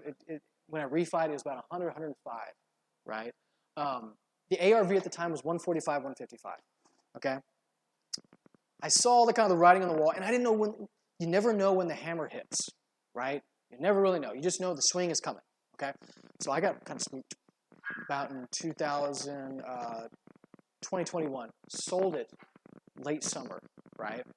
And anybody know how much I sold it for? No. Just throw that offer off the table. Middle of 21. 225? Yes and no. So I could probably get about $215 for it if it was a loan. I actually got somebody in cash that paid about $206 for it, give or take, right? Cash. Wonderful Mexican family, love them to death. They got a house. I took my $100,000. I said, what am I going to do with this? Right? I don't really want to put it in the bank. I got to figure out. And again, I'm starting to. I'm going to start liquidating a lot of my houses. And this is the story of just one of those. So I started talking to people, and I looked at energy prices. And I've been in Houston all my life, right? I grew up on the rough streets of Cypress, Texas. Rough because half were paved at the time when I was growing up. I thought that'd be funnier. Works on dates. Okay, no. But I looked at oil, and I said, it's at $35 a barrel right now. It's not going to stay that way. Not at all. Not for long. So I said, okay. So I started looking at places. Through a lot of, you think real estate is bad about wholesalers blowing smoke up your butt. The house is worth this much and all this other stuff and kind of ripping you off, right? Okay. Have we all been there? All right, yeah, like 100 deals come across your desk. 95 of them are crap. 5 of them are good, and I'll make offers on 2, right? That's kind of what I feel like in real estate. Oil and gas is even worse. Mostly because we don't know about anything about it, right? We know that we put fuel in our car and what the price of oil is, but there's a lot of, just like rehabbing a house, right? There's a lot of intricacies that we don't know about. So finally found a good source to buy something in the energy sector. Heading out? Yes. Later, girl. Okay, everybody. Bye-bye. All right. And if you guys have to go, I get it type thing. Hopefully I'll get only 10 more minutes. So I put the 100,000 into mineral rights, right? Which are low liability. It is the rental of the oil and gas industry, right? Low liability. These things are like a mile or so down. No one's going to steal it. No one's going to burn it. It's I would say safe. All right. Don't tell the government I said safe. It is secure. It is okay. But it is. There is very low liability. In fact, if the whole thing burns down, like on the surface, I don't care because I don't pay for anything, right? I just own the minerals. I have the rights to the minerals underneath it, and they just stay there. Like taxes at the end of the year are the only thing really I have to pay back out of my pocket. So I said, okay, there's low liability. We'll do it. This was my my first check. Well, actually, this is a second check. I got a special one out. So $240, not sexy at all. That's on a monthly, right? After 100,000, not super sexy. Come on, presentation, go. Okay, next check, $1,200. Okay, cool. And I'm comparing it to this rental I sold. The rental, if you count the money that was in the ground and the money I was making about $750 a month, right? So $200-300 to the mortgage company for the principal and interest, and then $200 or $300 to the mortgage company for the principal, and I made about $400 on the top, right?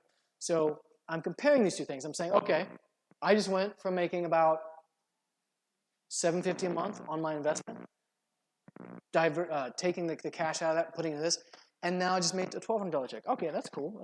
Oh, and by the way, I'm doing something a lot of people won't do. They'll actually show you what we call the receipts. I'm showing the proof of my concept. Okay. Next time you're at a real estate function and they're teaching you about real estate, say, hey, can I see how much you made on all your properties? See what they say. All right. Next month. It's not bad. $621, but so I made some calls. It's like, hey, what's going on, right? And again, these are mineral rights. So there's a sense you're partnering with the oil and gas company that's drilling them out. They're the exploration company. They're taking all the risk. They're just giving you a royalty off of what they drill out, right? Kind of like if you're anybody want to be a cool pop singer, sell a record. Well, I'm dating myself. Records, right? Kind of like that. When they sell a record, the singer gets paid, right? Same thing with this. So I called and say, hey, what's going on? So when they sometimes when a check comes in lower, when they're putting, part of our strategy is we will look into places that need more, or that oil and gas companies will be expanding in, right? So think of an apartment complex. We're not looking for apartment complexes after 50 doors, have all 50 full, right? Because they're going to sell at the highest price. There's no room for improvement, okay? We're not looking for apartment complexes with no doors. Why'd you build an apartment complex in the middle of the Sahara? I don't know why. It's not working out for you. We're looking at those that have got 15, 20, 30 doors, and we can improve, right? So when they do that, oil and gas companies shut down the existing ones. They don't pump out as much because they're putting more on, and there's a pressure difference. Anybody love Capri Suns as a kid? I loved them. Capri Suns, yeah, you like flip it over, you pop it with a straw, and you always put your thumb over that straw top, right? Because you didn't, you got squirted, okay? Because the pressure, right? When you popped it, you're releasing pressure. And all of a sudden, that liquid is just going to fly out. Same thing in oil and gas, right? So they stop it, and then they slowly turn them back on. Next month. Anybody guess? Well, that made up for it. Cool. Anybody guess what the next month is? Throw it out there. Huh? 3,000. Anybody else? Any other takers? Man, you guys are just like, okay. 8, close to it. 7,800, right? Because when you first turn on a oil and gas pump, you get a ton, the pressure builds up and a ton just comes out, right? And then they have a decline curve and they settle off, okay? So there is, I'm averaging about $3,000 a month on this investment. And at the end, last year I made a total of $42,000 off this $100,000 investment. It's 42% ROI, right? I'm not saying this thing is a brag. I'm saying this because I'm inviting you into it, right? So what I've transitioned to is I've transitioned out of real estate into oil and gas. Now, my hope is just like we saw on the charts that history plays itself out again in a similar fashion, right? Oil and gas is high, we make a ton of money, divest some of it, hold that cash. Real estate is depressed, okay? And we go and we buy more real estate, and then we just wait for the cycles to go again. That's my hope. So part of my presentation, I'm saying, hey, I want you guys to learn and understand about the macro, just for your own personal. At the very least, I hope it gave you something to think about. But I'm also inviting you in to partner with me on these things. The upside to it, it's got a high upside. I'm making 20 to 40% returns cash on cash. And I'll prove that to any one of you type thing. I'll show you my receipts, just like I just did.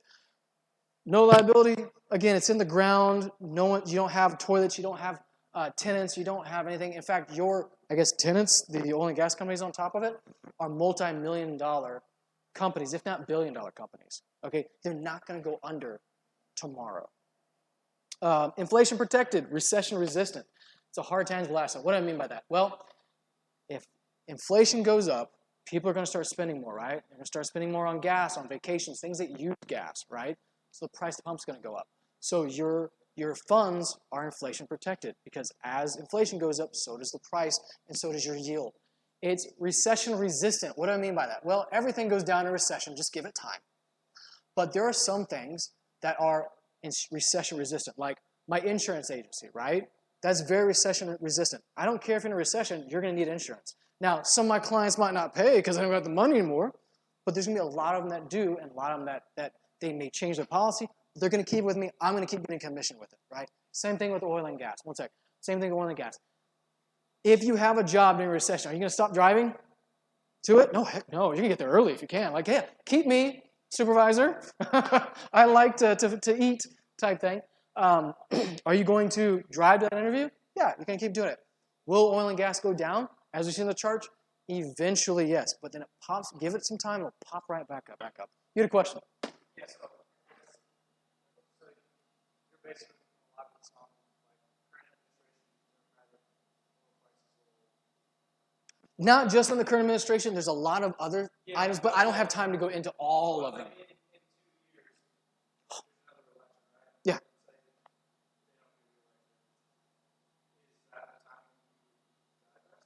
So we will be looking at that very closely, yes.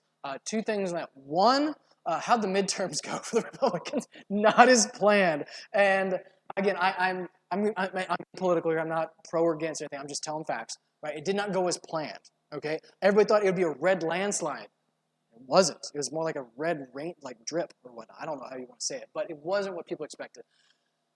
So a lot of people I've talked to, that's kind of casting some doubt on the 2024 elections, right? Number two, I was thinking the same thing. I was starting to talk to people, and when you really look into it, in short, the opinion is our current, the current atmosphere has so many log jams in the energy industry right now. It's not going to be fixed day one of a new president. It's going to take 6 to 12 months to fix it, okay? So let's say we get a Republican president, day one office is like, drill everywhere. How fast is it going to be till they get the drills on? How fast is it going to be to do this, right? For one thing, like every industry, banks can have a very large, they don't control, but they have a very large influence, right? That's why American economy is the best in the world, because we have credit, because we loan. You go to a Spanish-speaking country, easy to get credit. Everybody's got a loan. No, but they don't trust each other for good reason. If you've ever been, but they're cash only, and what that does is it helps create consistency. They don't have as many bubbles in those cash-based societies, right? But your economy is not going to rev up to 1,000 RPM in 2 years at the same time, right? Because it has to do with the velocity of money. Anyway, but so banks are going to have to change their stuff. That's going to take some time, all right? Then you get approved for a loan. How long does it take you to get approved for a house on loan? 30 days, hopefully, maybe 35, okay? What if the bank hates you? How long does it take to get approved for a loan? Well, maybe 45, 60 days if you do, right? Okay, take that. Now, how long does it take to get a commercial loan? It can take some time. How long would it take to get a commercial loan if the banks hated you because last administration told them to? Yeah, that's what we're dealing with. And then they get the loan, and then you have to get the steel, you have to get the supplies, you have to get people out there. You got to get people in a truck and use oil and gas to go and produce oil and gas, right? It's going to take some time. And I'm going to keep my ear to the ground.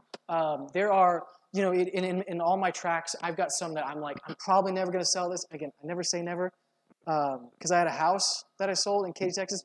Beautiful one, 3-2. I bought it, and half the subdivision wasn't built yet. They built a bunch of 2-stories. I've got this 1,400 one-story 3-2, right? Like, amazing. I'm making a ton of money on this. The rehab is so little because it's only like 1,400 square feet, and I'm making gobs of money on this. I'm like, I pulled my gold mine. I was like, I'm never going to sell this. Looked at MLS, and I looked later. It's gone up $30,000 in value. I can't eat that $30,000. I can't refi it again. Well, I could, but it's not worth it, right? So I sold it. Anybody know how much that house is worth now? About 10% what it was when I sold it. 10% less, not 10% up. But If you get out 2 years too early, then then 2 weeks too late, that's right. And I sold it to a flipper, a big box flipper too. On one of them, they over-rehabbed and they ate crow. And they're like, yeah, man, that was a bad deal we bought from you. Was it? Was it? I thought, but so to answer your question, is a lot of these tracks, I'm going to look to divest, excuse me. But we just got to whether the timing's right, right? I'm not going to, with $70 oil, I'm not going to do it right now, right? When oil hits 150, I'm going to start shopping and say, hey, who wants to buy? And then our plan, which we're going to, I'll skip 2 slides for you. No, our plan is to go to big hedge funds like the Teachers Association, just for an example, like of Texas or whatever. It says, hey, we need to make 10% minimum for our people, right? Like, cool. I bought this for $100,000. I'm making 40%. I'll cut you a deal. I'll sell it to you for $350, right? And that turns out to like 12 to 15% ROI on your side. Would you do it? Yeah. Would I do it? Hell yeah. Excuse me. Hell yeah. Yeah, I've already got technically I've got about 50% of my money back already. It's been 18 months.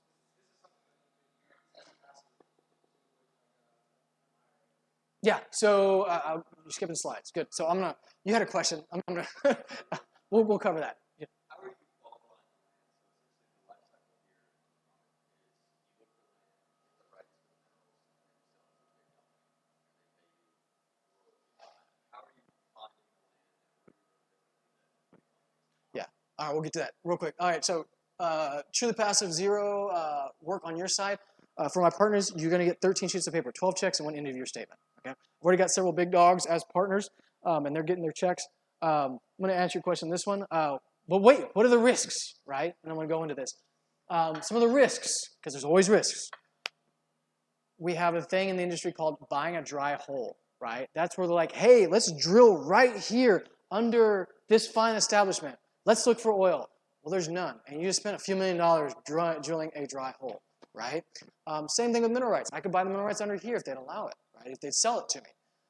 All right, is there any oil and gas under here? Probably not.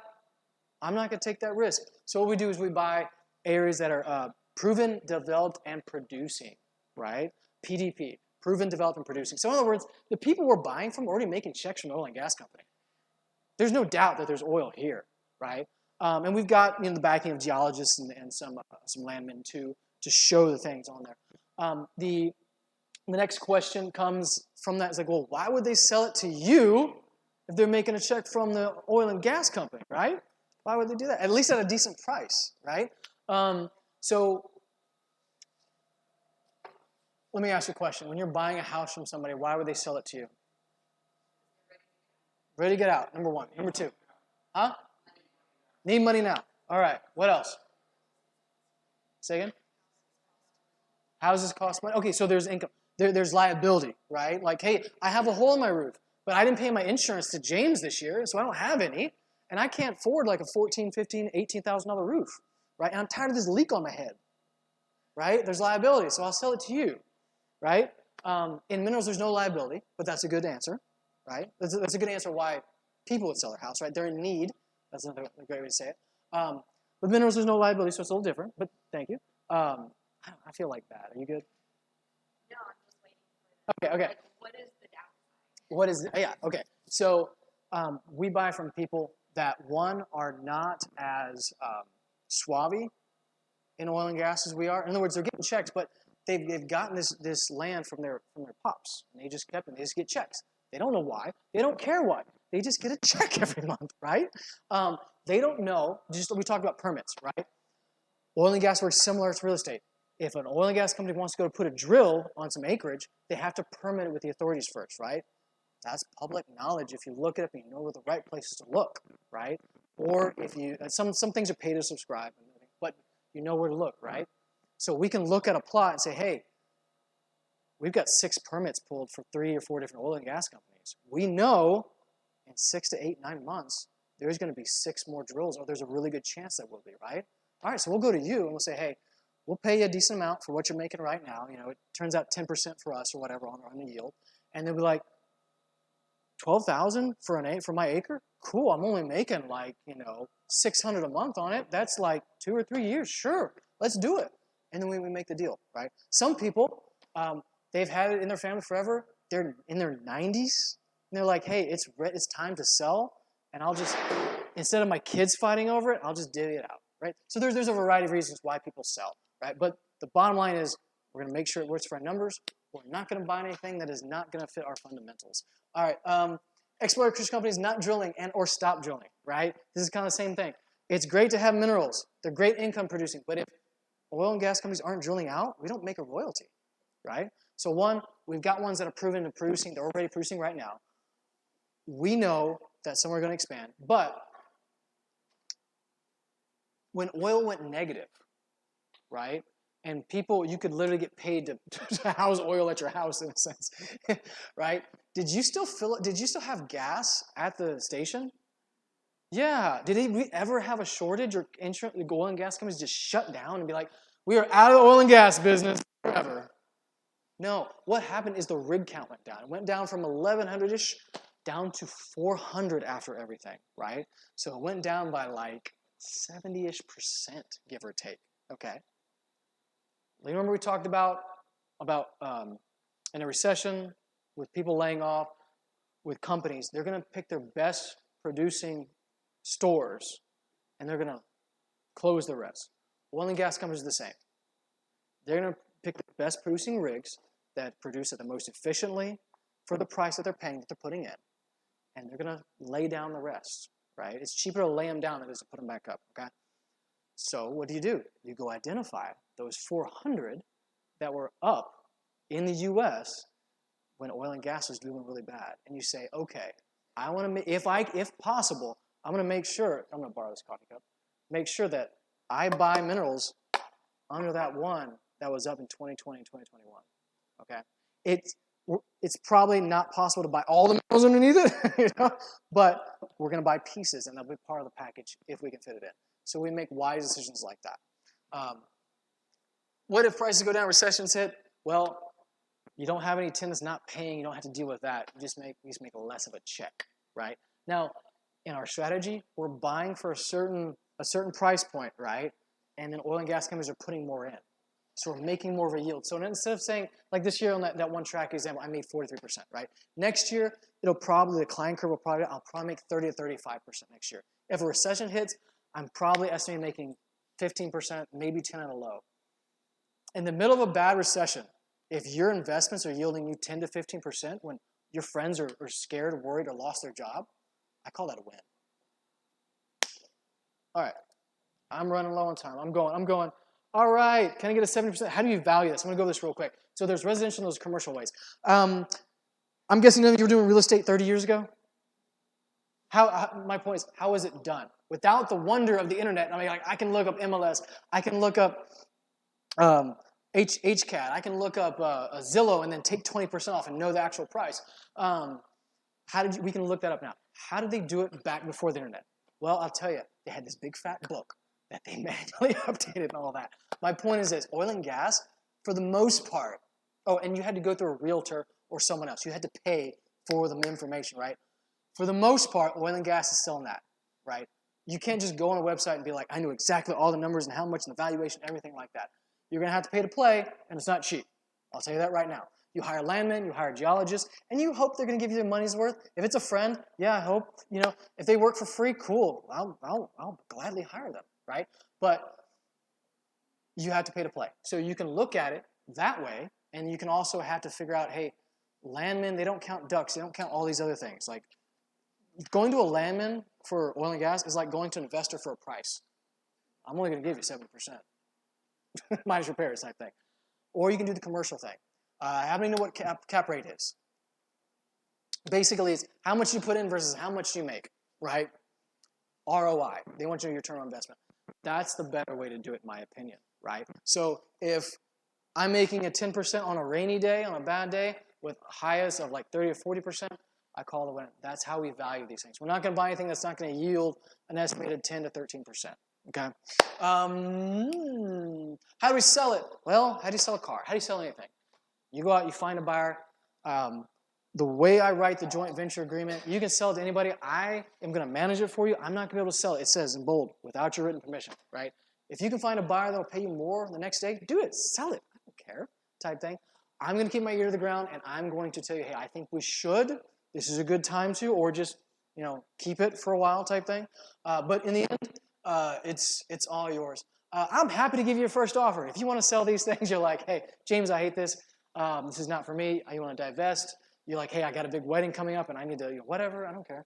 Call me. I'll give you an offer, type thing. Well, I'll help you find buyers if you are looking to sell. Eventually, like I said before, looking to sell to hedge funds or someone else that wants to make a certain percentage and that's not looking to buy, $500,000 or $1 million. They're like $10 million minimum buyers or something like that, right? And we're going to pool a lot together and work with you to do that. But here's the real question in divestment. If you had something making a ton of money and you said, hey, I'm going to sell, well, not counting like, hey, I got to let him go on my job or something like that, right? Or I've got a big wedding and my wife she's a spender, whatever, I don't care, right? Whatever example, or cancer, whatever. If you're going to divest on an asset or on something, what are you going to put the money, right? Typically, we sell a house to buy 2 or 3 more, right? So we can kind of further spread things. If you've got an asset that's making 30 to 40% or some place that's making 30 to 40%, maybe 10, 15, 20 on a bad day, let me know. I'm not like oil and gas or like whatever. I'm not like, hey, you have to do oil and gas. It's just hot right now. And it's something I see a really good future with for the next 2 to 5 years, okay? So if you know that, I'm happy to invest in it, right? But the real question is, what are you going to do with the divestment? Where are you going to put it? It's going to yield as much. All right, so you're like, James, you convinced me or not, whatever. I want to talk to you more. I'm in. What do I do? Give me a call. Contact me. Happy to answer your questions. I'll do what other people do. I'll show you my receipts. I'll be like, hey, this is how much I'm making. I send it out monthly, once a month. Some of you have already gotten it. I just put you on my list type thing. If you don't like it, cool, I'll take you off. I'll be honest with you, 2 things. One, I don't want everybody to invest in oil and gas. I don't. You know why? Because this has become like real estate. With every grandma getting in, and prices are just going to fly through the roof, right? I want to get in a niche market that's not overcrowded like Airbnb is and actually have some really good success. Number 2, I'll be very frank. I don't need partners. Like a lot of times when we're going through you see deals for apartment complexes. They're like, hey, can you invest with me? It's going to be great. I promise you. Like I need money to seal this deal. I don't. I'll be very frank. I have 7 figures in this right now. I'm set very well on a low next year and very happily if it goes as high as I think it will. So I don't need partners. I'm doing this because 2 things. One, I believe, kind of like Brent says, having partners are amazing. You get to meet wonderful people and more. You can do more with more hands, right? Number 2, I have some long-term goals that I would like. So if history repeats itself and things flip like I think it will, type thing, and we divest in oil and gas and real estate is distressed and we put a bunch of money into that. By the way, we can 1031 exchange. We put a bunch of money into that. Then my goal is to buy 100 houses and 4 multifamilies, right? In the next, I'm going to need some partners to do that. Not saying if you join me in this you have to, but I'm saying it's going to be an option, right? Because you said, hey, James, you show me this one good deal, we're making good money on this. I bring you a house. Are you going to think, oh, this is a bad deal? No, you're probably going to say, well, the last deal worked out. Let me take a look at this one, right? It's just logical.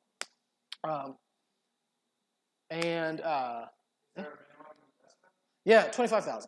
So 2 reasons to do that. One, I don't want it to be a professional accountant. No offense, wherever she went. But I like I like beans. I just don't like counting them. If that makes sense, right? And so number 2, it shows if people are actually serious about it, right? So I've had friends, family like, hey man, I got $2,000. Can I invest with you? I'm like, that's great. Make it into 4, make it into 8, make it into 25, and come back to me. Because what you're really doing is you're saying, hey, I'm just going to put my toe in, and then and use your really. I'm working behind the scenes. There's a lot of stuff I can do that my partners don't see, but I'm working behind the scenes, and that yield on 2,000, it's not worth my time. I'll be honest, it's not. Right? So people are serious about it, type thing, and I don't become a professional accountant. So you do not have to be accredited, right? So a lot I treat this the same way as I do home flips and home rentals and partners that I've had through the years with that, right? How many of you has your lender said, hey, are you accredited to get a hard money loan? Anybody? Partners? Other big dogs like, hey, have they checked your accreditation? Have they said, are you an accredited investor? No, but investment home is still an investment. So, good questions, though. Any other questions? What? Terms, like, sorry, No, go ahead. terms for how long the money will be in there, like, is there any term? Yeah, till we sell it. So just like a house, how long is my money? If you're lending me and we're partnering, and I'm giving you the lion's share of it, of the profits on this type thing, how long till you get your money out of the house? Well, we sell it. If we refi, we sell it to the bank, in a sense, right? Right now, banks aren't really lending, so that's the power of cash. This is one of the reasons. Again, I'm not getting into all the details why. I can do that through a call or something like that. But banks aren't lending to oil and gas, so cash is king, right? And that's one of the reasons we're making so much and one of the reasons why energy is so high. But so when we sell, when we diversify, I do it just like a house flip. The lender gets, or the partner gets all their money back first, and then anything over that, that's what we split. Okay, so if we put $100,000 in and we sell it for $150, you get your first $100 back first, and that $50, that's what we split as partners. Again, I model this after a lot of stuff in the big dog group, like doing real estate. So I think it's very fair, very good model. It's a win-win for everybody. Good question. Yeah, it's physical. It's done through a title company, everything. Yes. So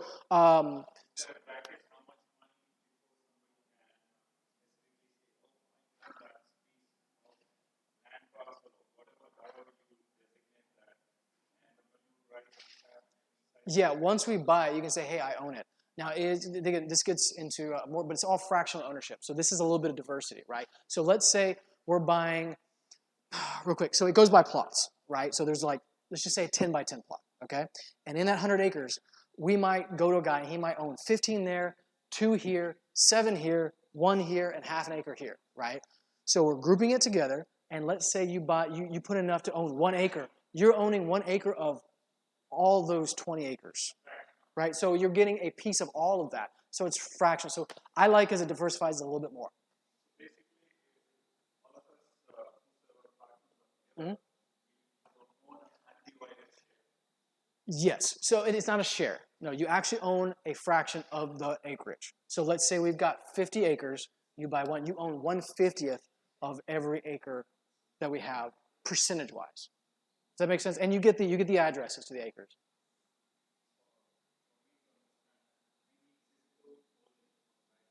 Yeah. We've got, well, yeah, yes. So again, it works just very similar to real estate, that we've got a physical hold on title.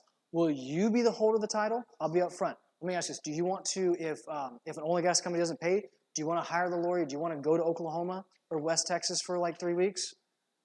No. Like when you go to sell, do you want to sell for less than the value that you could have because you're only selling 3.5 acres? But in reality, they're like, hey, we're not going to buy anything under 100 acres. And so we'll buy your 3 acres, but we'll buy it at 50%. Is that? Probably not. So we hold it in a title together.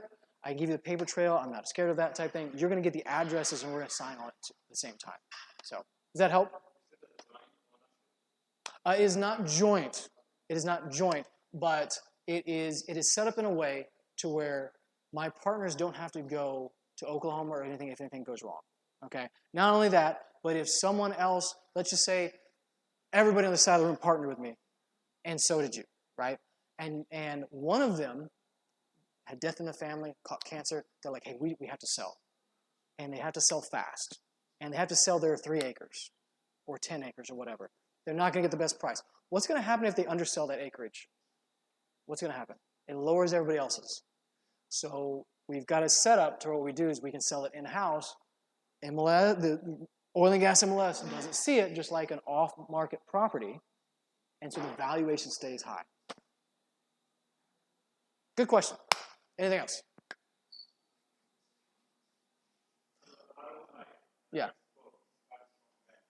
Say again. I can't hear you. So The way oil and gas works, you are a new mineral owner, right? Again, here's the derrick, here's the oil company, we own what's underneath it.